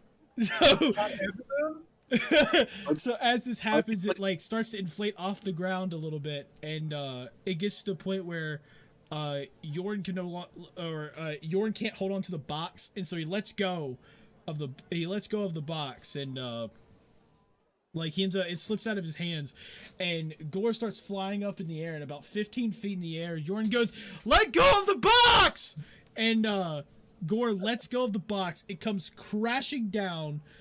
The box smashes on the ground, and you see Gore like start to shrink down a bit, and the flames kind of like die down within a few seconds, and then he drops down, splats on the ground, and then reforms back into a ball. And like as he's reforming into a ball, Yorn kind of looks over, and he kind of like looks at the box, and you see him opening and closing the partially broken lid and everything, and he goes, "We broke it! It doesn't work!" Damn it! We almost had a makeshift hot air balloon. This would have been so cool. He's like, "Man," he's like, but Gore, you flew!" Yeah. You see Gore like shoot, like you see like little slime bits like freeze themselves and shoot out of his sides, almost like wings of a plane. Oh, that's cool. And he just does that and moves it back and forth. It's like a joke. Oh my god. Yeah. And Yorn kind of turns to the rest of you, and it's like, "Well, I think we should start selling some stuff before we break anything else." Yeah, Yeah. I agree. All right. Yep. I'm already So- stuffing the counter, so So, is there anything new with Gore at this point because of the fire? No. You Okay. yeah. Okay, so he just ate a whole bunch of fire. Cool. Yeah, that's pretty much what it is. Yeah. So. Useful. Cool. oh damn. No, you do not have a Gore flamethrower. It doesn't work like that. Oh yeah, no. But, No, I just wanted to, I'm like, I knew that thinking- wasn't gonna. Well, It's like I go and like pick up Gore with my feet and just like fly around, and Gore just like flamethrowers everywhere. Oh my god. But no. Speaking of flying, you could have flew up the 15 feet to take the box from him.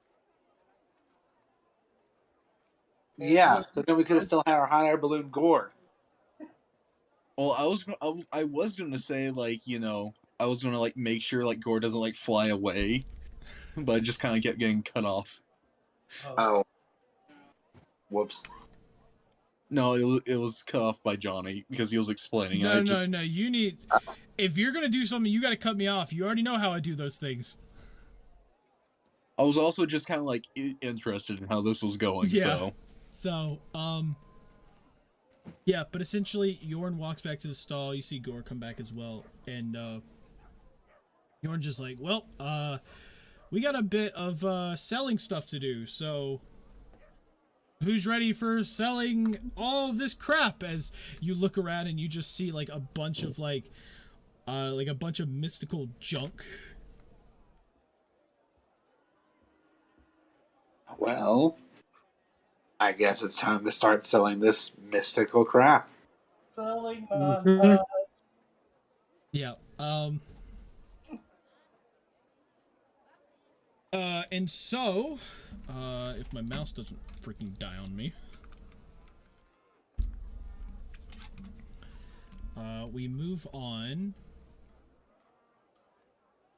Let's see. So we move on to you guys,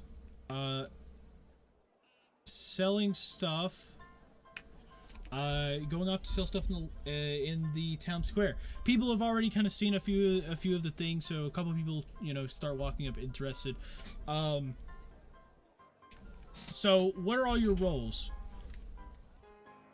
Just gonna like stand back, I feel like I'm Vanessa in charge of like making sure like we get the money and then like have it stored safely. Okay. Yeah, I just casually did an Arcana check for me. Ugg doesn't know too much about magic, so Okay.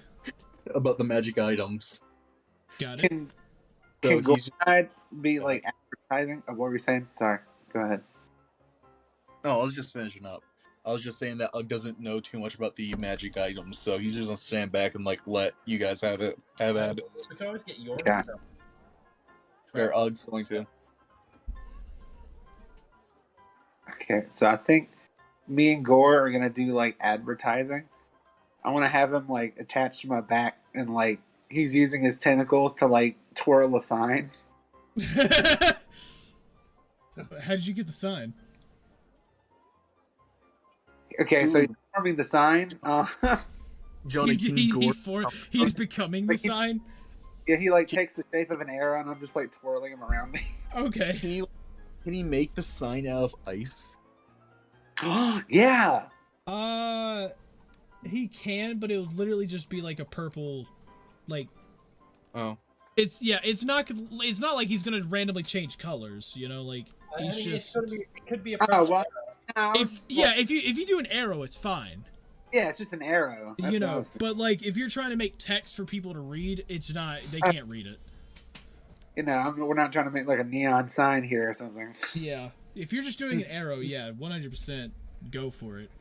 Yeah, I think that's what I would like to do. Is like Gore's attached to my back. He forms like a ice sign, and is just twirling it with his tentacles while I'm just standing there like doing a stupid dance or something. So I think that's what we're gonna do. We're gonna be in charge of advertising. Yeah. So, Ugg standing back. Vanessa's helping with sales. Morgeth and Gore are advertising. Yorn's gonna be helping Vanessa with sales. Waffles. What is Orilo doing? He's gonna be the best. Don't worry, Johnny.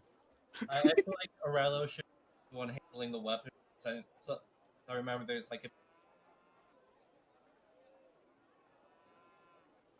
What is Orilo Yeah, doing? I'll handle the weaponry go. Okay. Cool. So, Morgeth, I need you roll me performance with advantage. All right. Vanessa, I need you to roll me persuasion with advantage. Okay. Ugg, I need you to roll me an Arcana. No advantage. Nope, just Arcana. Arcana. And Orilo, I need you to roll me intimidation. Johnny. Okay. Johnny. So I rolled. So earlier when before I was deciding, I rolled Arcana, and I got a 5. I literally just got a nat 20. Wait a minute. I got a nat 20 because you asked me to roll Arcana. Nice. So I roll persuasion, right? Persuasion with advantage. Does this mean that Ugg starts to understand like what the magic things are? I got a 13. I got a 13 on mine. Okay, so you both got 13. 18. And 18. Okay, so you notice that like throughout the day and everything, you know, like a lot of people end up coming up to the shop. You like almost everyone you see that's walking around the square at least comes up to the shop and like, you know, asking questions. Yorn's able to help them out with questions on what certain items do, and you know, between him and Vanessa, they're able to like haggle some prices to try to get a bit. You don't sell a whole lot of stuff, but you do get some good prices. And so after a couple hours of doing this, you make a total of let me see.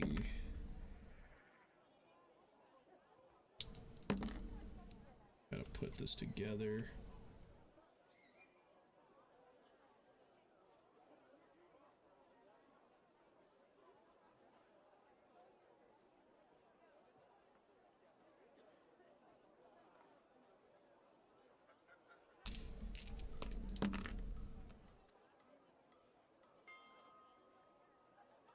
So at the end of the day, you've sold probably about like maybe half of the stuff you have. You have made 135 gold pieces. Okay. So between all of your sales, you got 135 gold pieces. Nice. Looks like we're using that payback the guy. And then we can stop Gore from going to the dumpster, which will add the 50 to the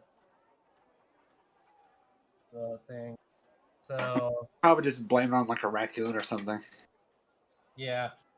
Well, no, because he saw the shape of it. Oh. Yeah, this is true. So with that in mind, we would have to pay back 15 gold pieces if we use everything that we earned here.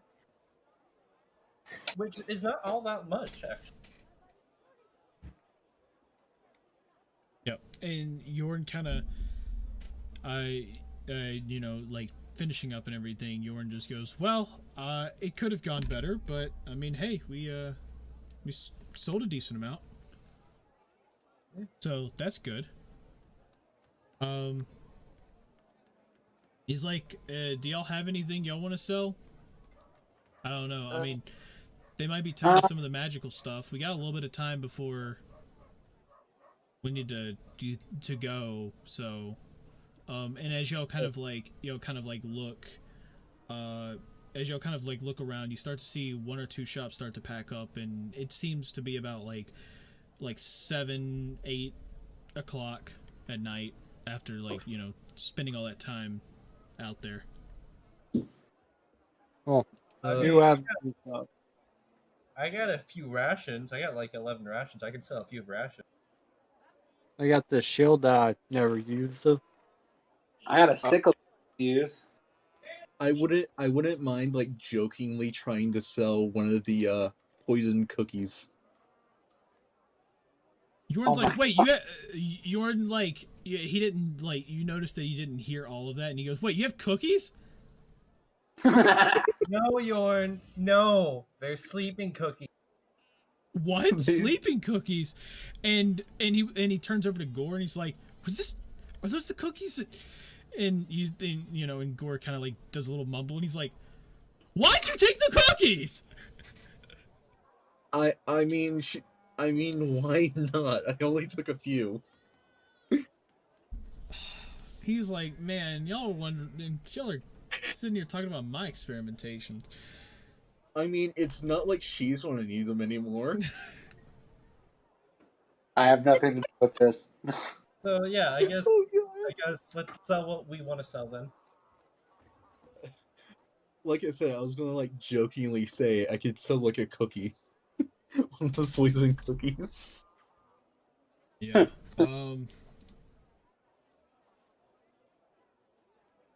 Cool. What are we putting up to sell? A few 1-day rations for me, like 5 1-day rations. Okay. I'm gonna sell my sickle. I'm gonna sell the shield. You know, I've got a dagger that I'm not using. So, yeah, let's throw in the dagger. Dagger, shield. Okay, so ration, sickle, dagger, and a shield. Yep. Okay.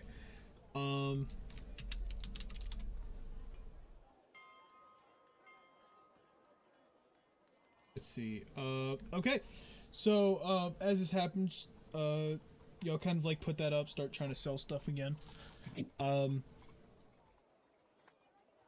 Let's see. Are y'all doing the same roles, or are y'all switching around? I guess the same. I Same mean, for us. there's no magical items. We don't really. I guess.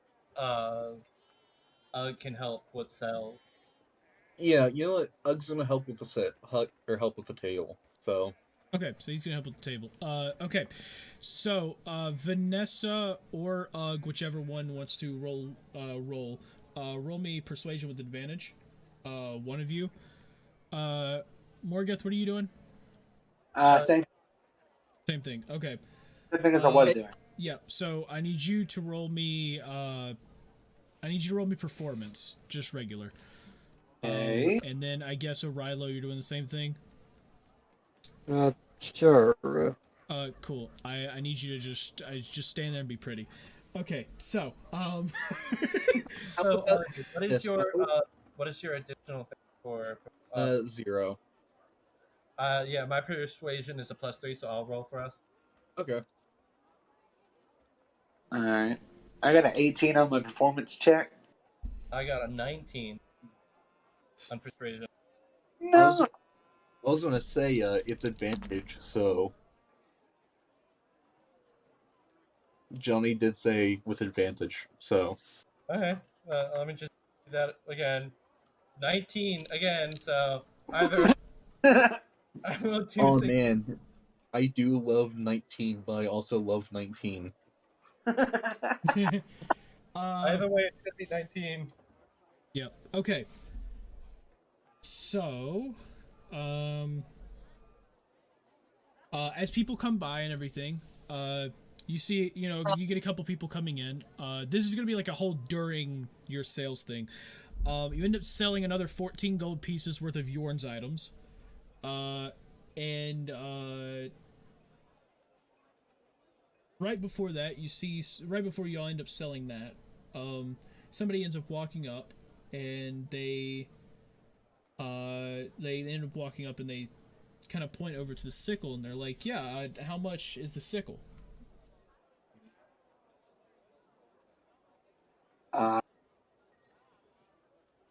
Vanessa, Yeah, Vanessa, what are you thinking? Because it's you got the 19 persuasion. Persuade them.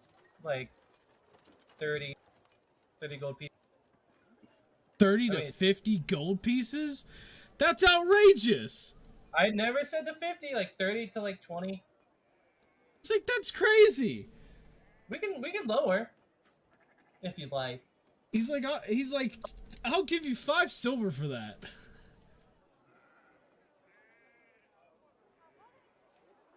one gold piece. Fine. 1 gold piece. But I'm not going any higher. Oh. And he kind of takes out a gold piece and puts it on the counter.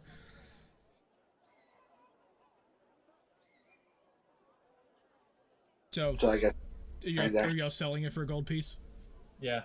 Okay. Yeah. So you sell it to him, and like as he takes it, he starts to walk away, and he's like, "Man, it's like what freaking craziness! Selling it for 20 gold pieces? Jeez!" As he just walks away.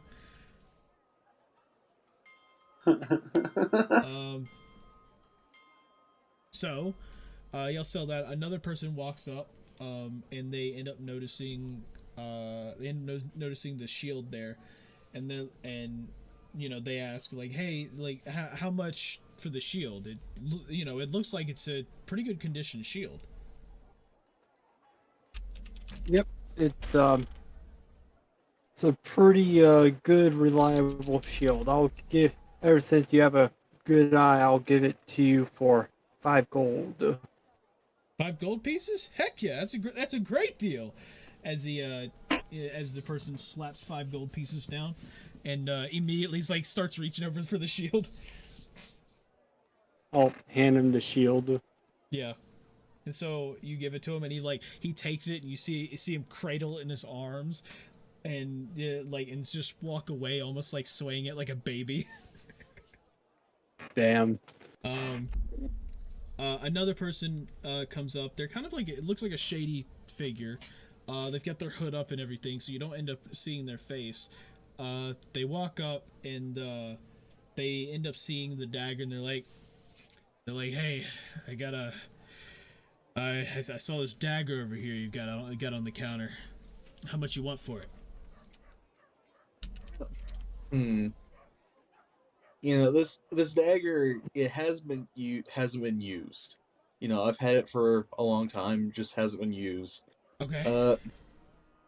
Normally you'd probably see like daggers like this go around for 2 gold pieces. But I'll give it to you for 1 gold, 5 silver.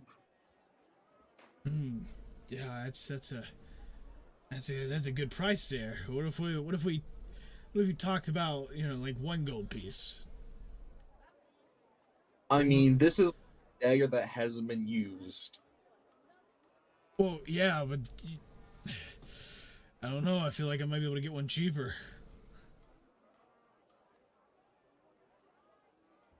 Like, look, I'm just trying to, I'm trying to get a nice dagger, I'm just trying to get one around here, it's just. Fine, 1 gold, it'll be fine. Okay. And he puts 1 gold piece on the table, and he goes, do y'all have any type of food y'all are selling? I would go to the fish stall, but I kind of have to go cook those. Kind of like gestures to Vanessa. Vanessa's like, yes, we got rations. 5 gold. We got some rations. 5 gold per ration. 5 gold per ration? They sell around 5.5. Gold? Yeah. What?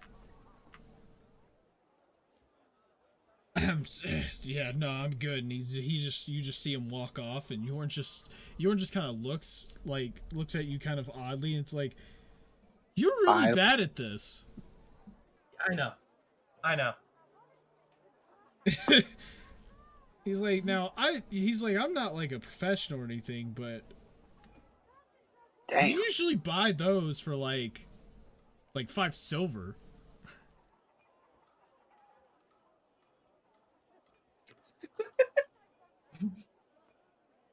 Like, that was a little much there.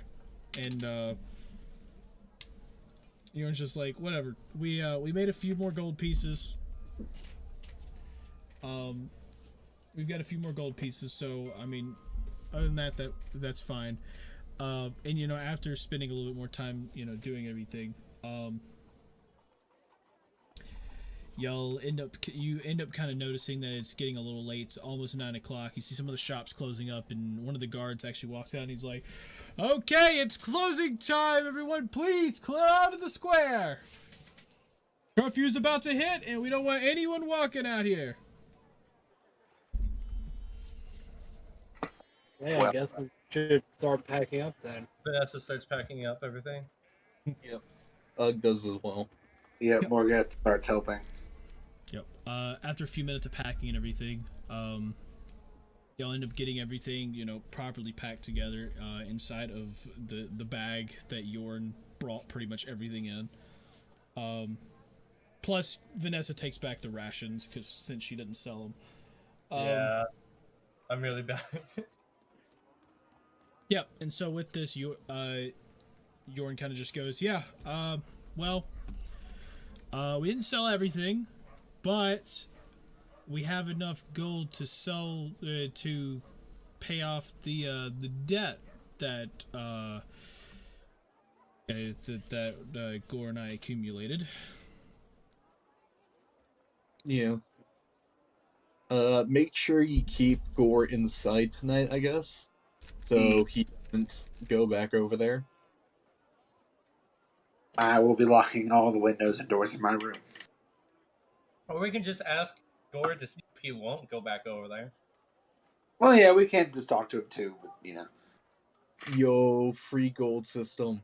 You let Gore roam around at night, causing like people like cares like that going through trash, and then it's like the next day we go and like talk to the people and get quests. Oh God. Oh god, that'd be stupid. I mean, it's stupid but effective. I'm down for it. Yeah, I mean, let's save that for like a last ditch effort if we really need gold. yeah.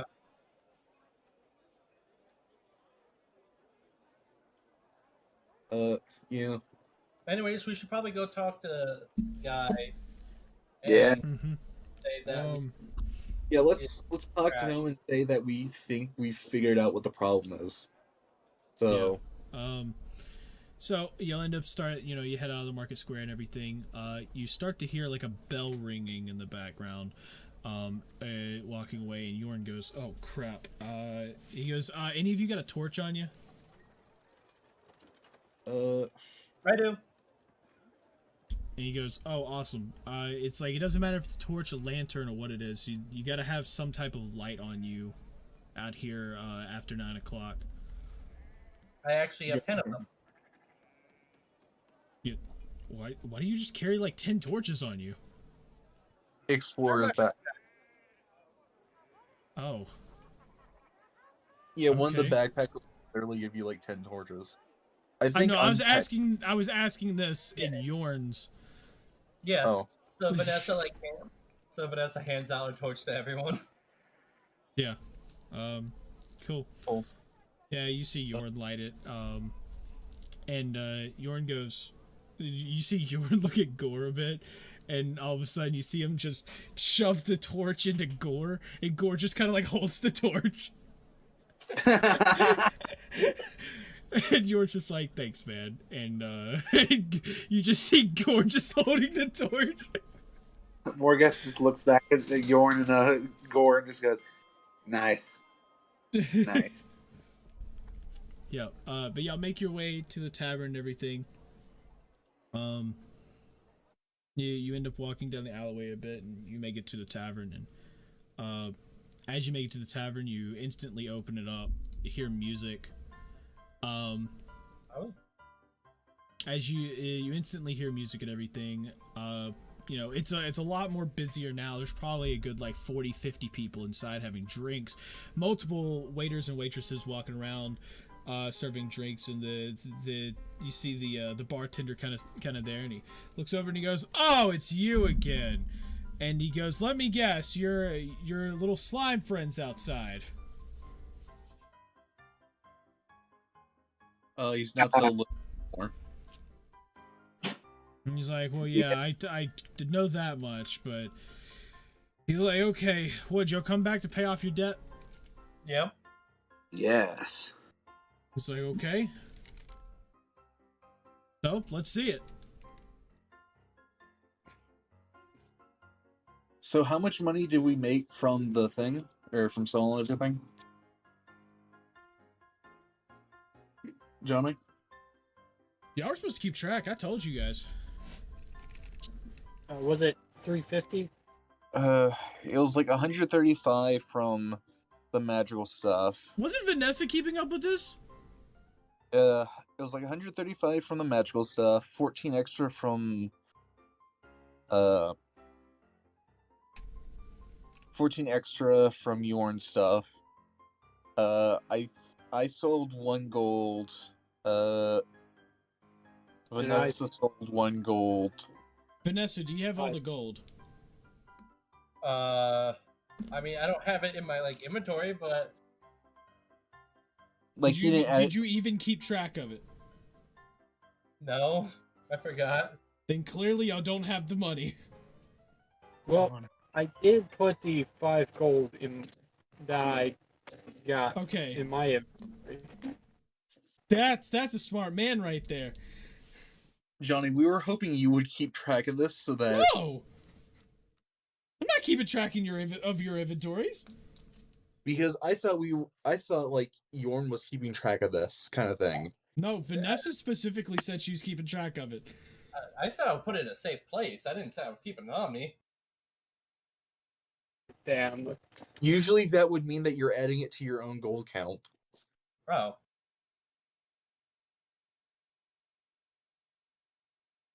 Damn, I didn't know that. That's a you problem, my man. Let me re-go over everything. Wait, I know we have 135.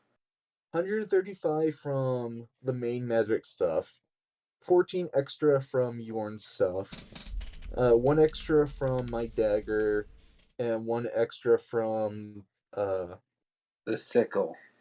the sickle. So yeah. So what is that? That's 153? Yes. I think so. Plus the 5 that Arilo got there from the shield. And then the 50 from dealing with the thing in the back. Yeah, plus the 50 from that. But we're not counting that right now. Yeah. So we hand them 150 gold. And we got 3 extra, which I'm guessing Vanessa's just going to hold on to. Okay, so let's see. I'll count this one more time because I have been keeping track of it. Next, I'll make sure I keep track. If you tell me you're keeping track, you're keeping track. That's just how it works. 152 actually, wasn't it? Or is it 151? I don't know. It's around. Yeah, you okay? So in total, it's 151 plus the 5 that Arilo has. Okay.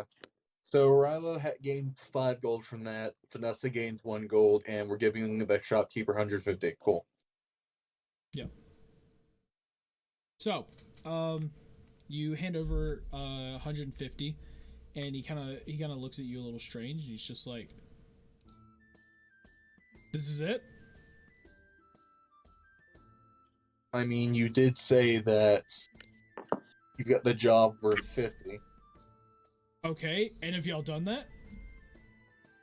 That's what we're going to be doing tonight. Yeah. What we're going to be doing. Because we think we've figured out what the cause is. Okay. It's like, I mean, please, let me know what you think the cause is then.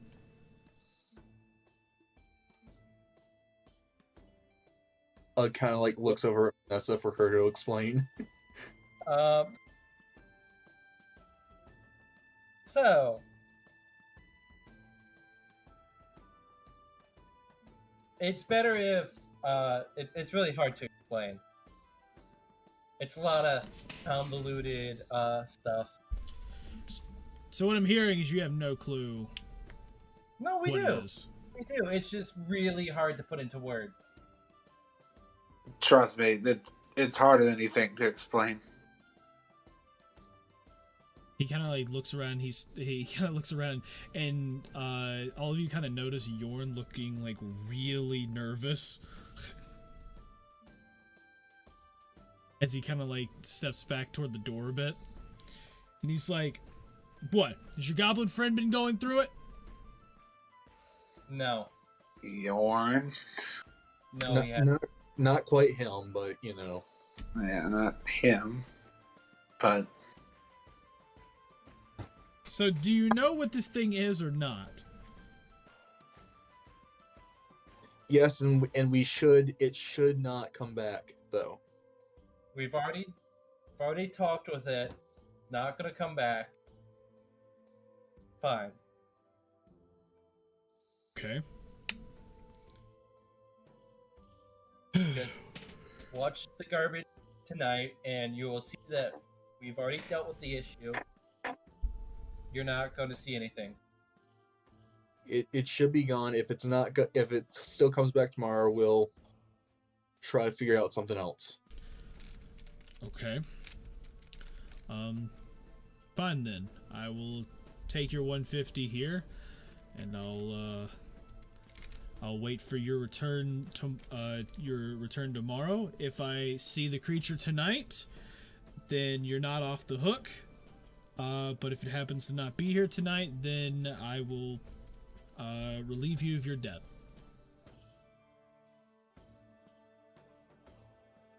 Right. Well. And he's like, now, you don't plan on buying anything?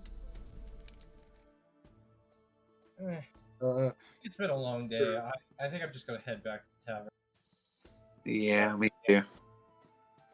What, you guys are not going to eat? You haven't eaten all day. Y'all Yeah, have to be have- hungry at this point. Yeah, let me get a little something. Y'all might have eaten like some rations or whatever, but like overall, haven't eaten much. Enough to get you by. That's about it.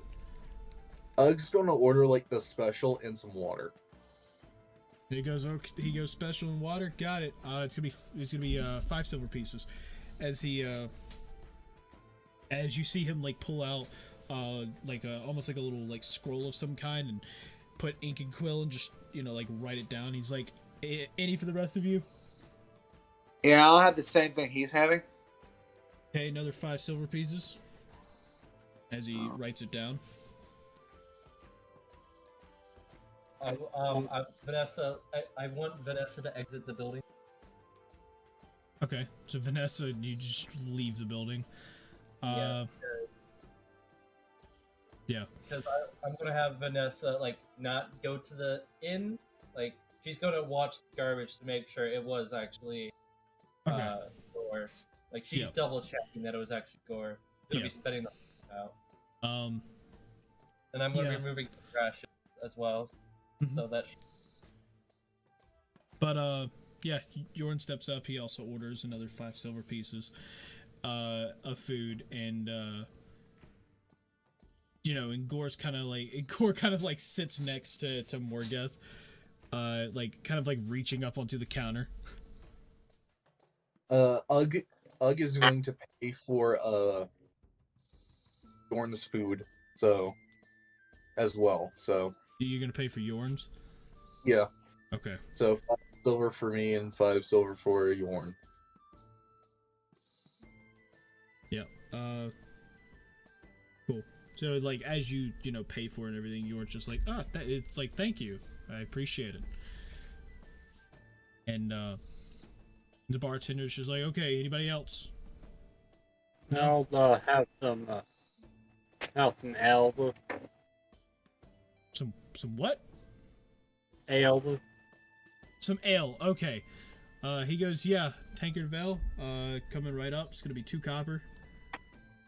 Okay. Like, yeah, change for a silver. He's like, yeah, I've got change, and he hands you 8 copper pieces back.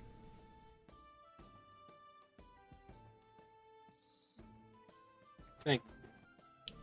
So yeah, he just walks around, and you see him like walk out. He kind of like walks into this door that's straight across from the bar there, and like you get a glimpse inside. It looks like a kitchen. You see maybe like 2 or 3 cooks in there, and he goes in, he walks back out, and he's like, it's gonna take them a few minutes, but when they get it ready, they'll bring it out for you.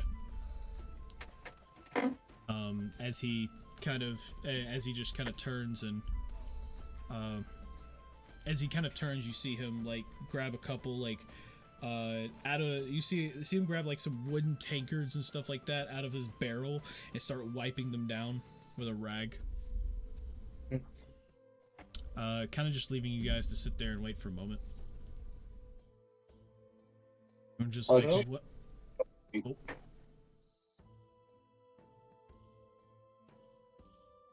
Someone. There was like 3 or 4 of us all saying something at the same time. Somebody else say something.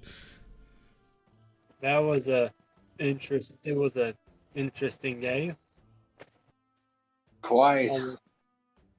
Mhm. Beat.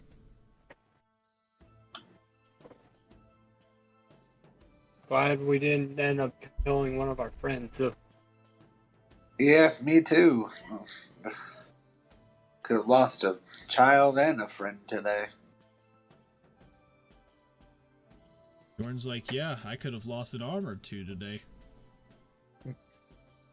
Yeah, that. Oh, I don't even have words.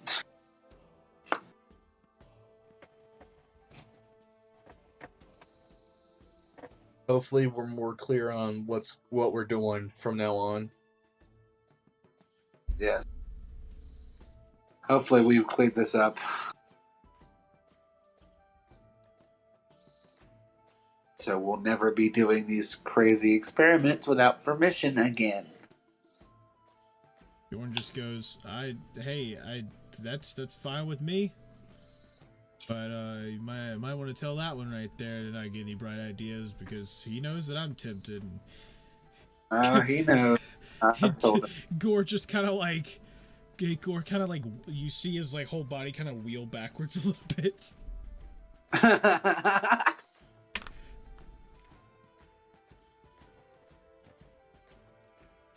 Yeah. Oh yeah, Thor knows not to do that. So anyway. Yeah. Anyway, y'all wait for a few minutes. Food comes out. All of you get your food and everything, and as y'all are eating, you hear this really loud guy in the back. He doesn't sound drunk, but you hear this guy just like, another one! None of you can beat me! Not a single one of you!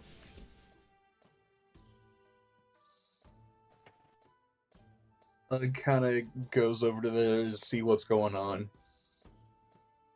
As you kind of go over there, you see him. He's got like a whole whole deck of droons, and he's just like, I've beaten 7 of you tonight, and trust me when I say you're not going to beat me.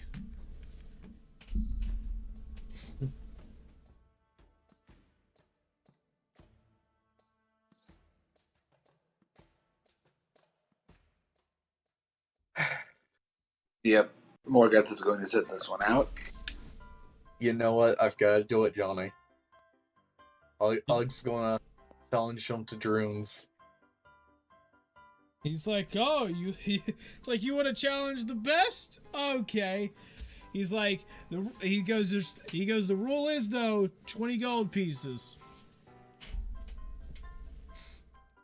Fine. Yep. And so with that, he kind of takes a moment. As you start to pull out the cards. You could notice that he's trying to get a look at them, even though you like hide them pretty well. And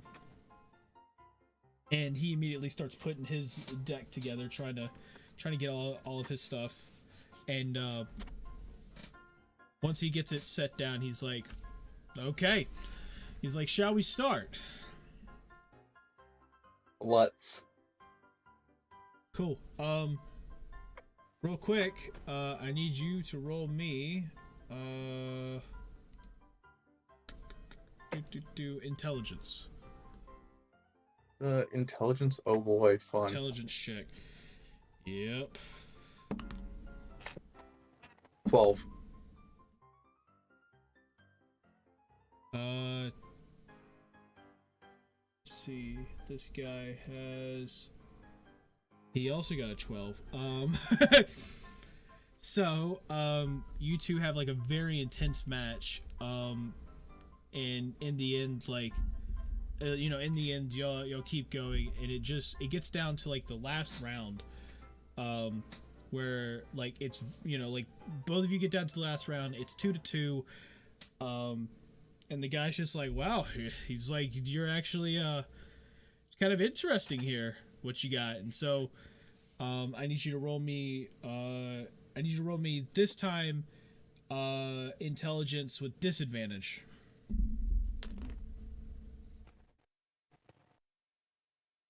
This will be fun. Hey, Johnny, I'm not gonna like this. Don't know why. Why? 1. Is that Damn. really? Yeah, I rolled a 2 with a -1 modifier. So I got a 1. Damn. Yeah, so you end up going in, you get him pretty close to defeat, but he ends up somehow flipping the tables on you, ends up beating you just by a little bit, and he ends up beating you just by a little bit because you're gonna find this funny. He got a nat 1 + 1. Oh my god. So he got a 2. And so he barely beats you there and ends up getting the win with a card, even though he was pretty much on his last card. Johnny, he got a nat 1 + 1. I got a 2 - 1. What the fuck? Yeah. Both idiots. Both idiots, man. So he goes, well, it looks like I'm the winner. And he kind of like looks over at the other people, like trying to make people like think he's awesome, trying to look cool. He's just like, look, no one can beat me here. It's just not gonna happen. You can try all night. And just then you see like some random you see this random like cloaked person walk up. They're I don't know. They're kind of they're like right under 5 feet tall. Just in full black robes, and walks up, and you notice it's actually the same person who bought the dagger earlier, and he sits down. He sits down he sits down at the table. He pulls out a dream card deck, and he's like, "I'll play." And what? Ug's gonna watch it, and Okay. then after I'm watching, he's going to go eat his food. Yeah. If that's able already. Yeah. So you see them play a little bit, and as they end up playing, the guy is just sitting there. He's just getting beat. Like 2 rounds in a row, he gets beat.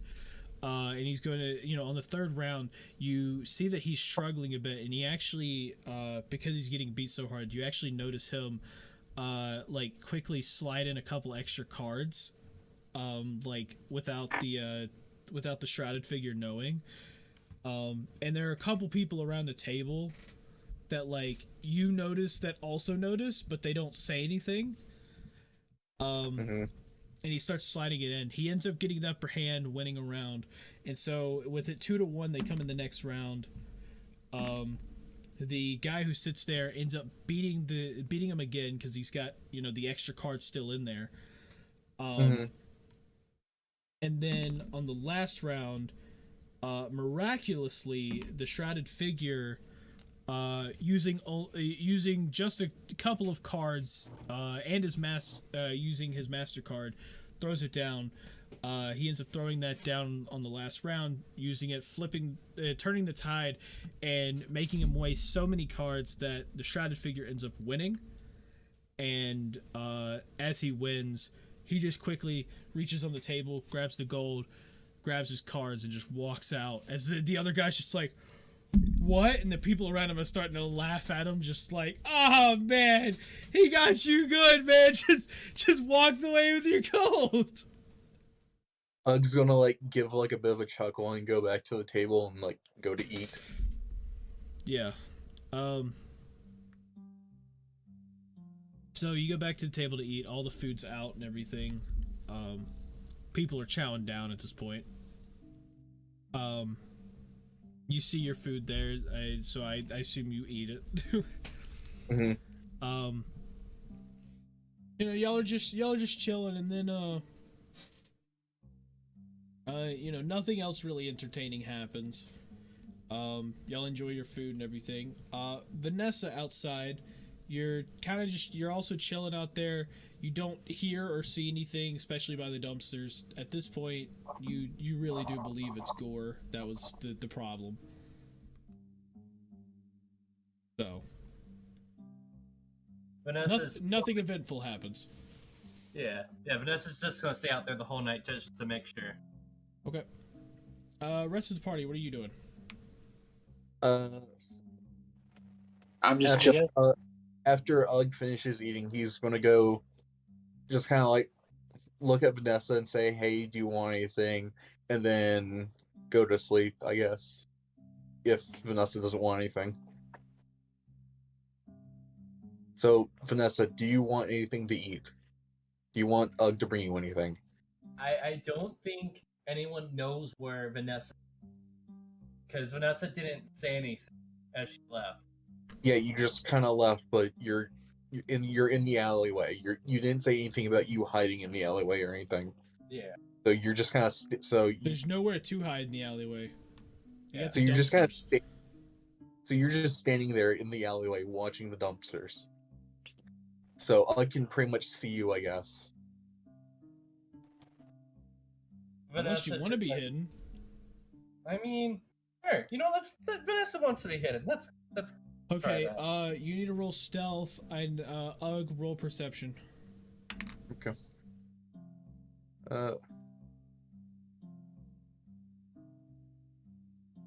17 with stealth. Oh, you're not gonna like this. A nat 20. It doesn't matter anyway. Yeah, doesn't matter.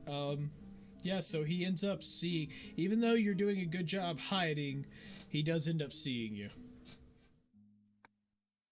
So Ugg kind of like goes up to Vanessa, trying not to startle her, and asks her if she wants anything to eat or drink or anything. Vanessa just kind of like glances at him and just kind of like shakes her head. Said shakes his head, shakes her head like, but doesn't say anything. So I'm guessing that's a no. Yeah, it's a 6 because she's focused on the night and everything. Okay. Ugg is going to try to hand her like 5 silver just in case. Vanessa obviously minds, like she doesn't try to take. Okay. Seeing that she's not trying to take the 5 silver, Ugg just kind of like goes back to the inn to go to sleep for the night. Yeah, Morgat's gonna like exit the building too with Gore, and just head towards the inn to go to sleep.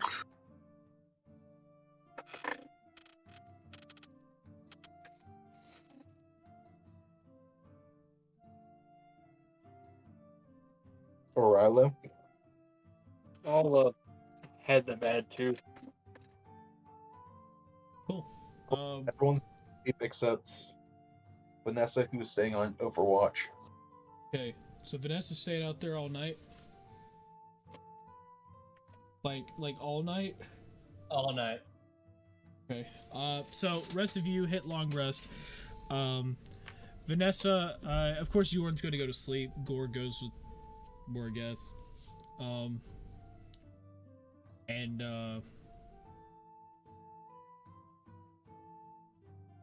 Yeah, so Vanessa, you're chilling outside. It eventually dies down inside. You hear the music stop, people, leave and everything. It gets kind of quiet outside, and then all of a sudden you hear the lock on the front door. And as you peek around the corner, you see the tavern. You see the bartender. Locking up the place. He kind of starts walking. He walks down the little steps there, and comes around the corner, and he he walks up to you and he gets a little startled that you're there, and he's like, oh, he's like, hey, what are you doing? I'm sorry. I get a little paranoid at times, so I'm just watching over to see if we actually did fix the problem.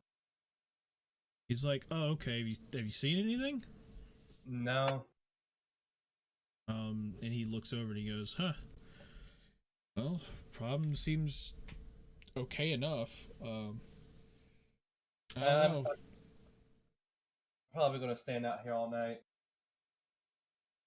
Yeah, he goes, okay. He's like, yeah, I'm tired. I'm gonna go. So, if you want to sit out here all night, feel free. Other words, I mean, usually whatever it is around here about this time. So, I think it's best. I think it's best to just leave it. I'll let your debt be free at this point. You've basically paid it off. Because I don't see whatever it is. So, yeah. Good night, I guess. And you see him start to walk off. Vanessa's like, good night. And you kind of sit out there for a while. It's like 4 a.m, and you haven't heard anything at all. Are you gonna continue to stay out there? No, Vanessa. Seeing that it's 4 a.m, he heads back to the inn. Okay. So you end up heading back to the inn. You kind of go into your room, somewhat tired. Are you going to sleep immediately? Yes. Okay. So you go to sleep and everything. I need you to also roll me a long rest, or to just do a long rest. And that is where we end. We'll come back next session, where you will wake up in the morning and everything will be reset with bullshit. With even more shit. With even more bullshit. Vanessa wakes up at noon for the next day.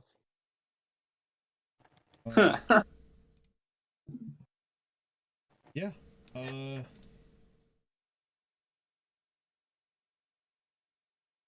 Yeah, coolness. Dude, that was a lot dumber of a session than I thought it was gonna be. Johnny, Yeah. you didn't tell if this was you actually did plan this or if you actually didn't. You say you did, but it's like I planned part of it. The place in which you guys were at, that was not planned.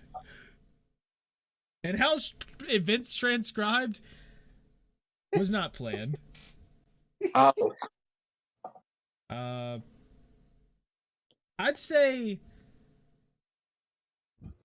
a good 30% of it was planned. Oh my god. Yeah. Cool. The overall idea was planned. But yeah. So that was cool. Thank you guys for watching. If you enjoyed, make sure you press the subscribe button down below. Please comment. Any comment about this video, about this whole session. This session was absolutely insane. Did you learn anything? Were there any morals to the story? Please put those down below. God, so stupid. I'm gonna let them tell the moral of the story in the comments. I'm not gonna even say anything at this point. Yeah. Thank you guys once again. This is no. Shut up. Wait. Nope. We're just gonna do the outro. We're gonna forget about it. Nope. No more of this episode. We're done. Episode's done. Peace out. It's just Johnny Test saying peace out. Stay awesomeness, and we will all see you guys in the next D&D session. Bye-bye. Bye.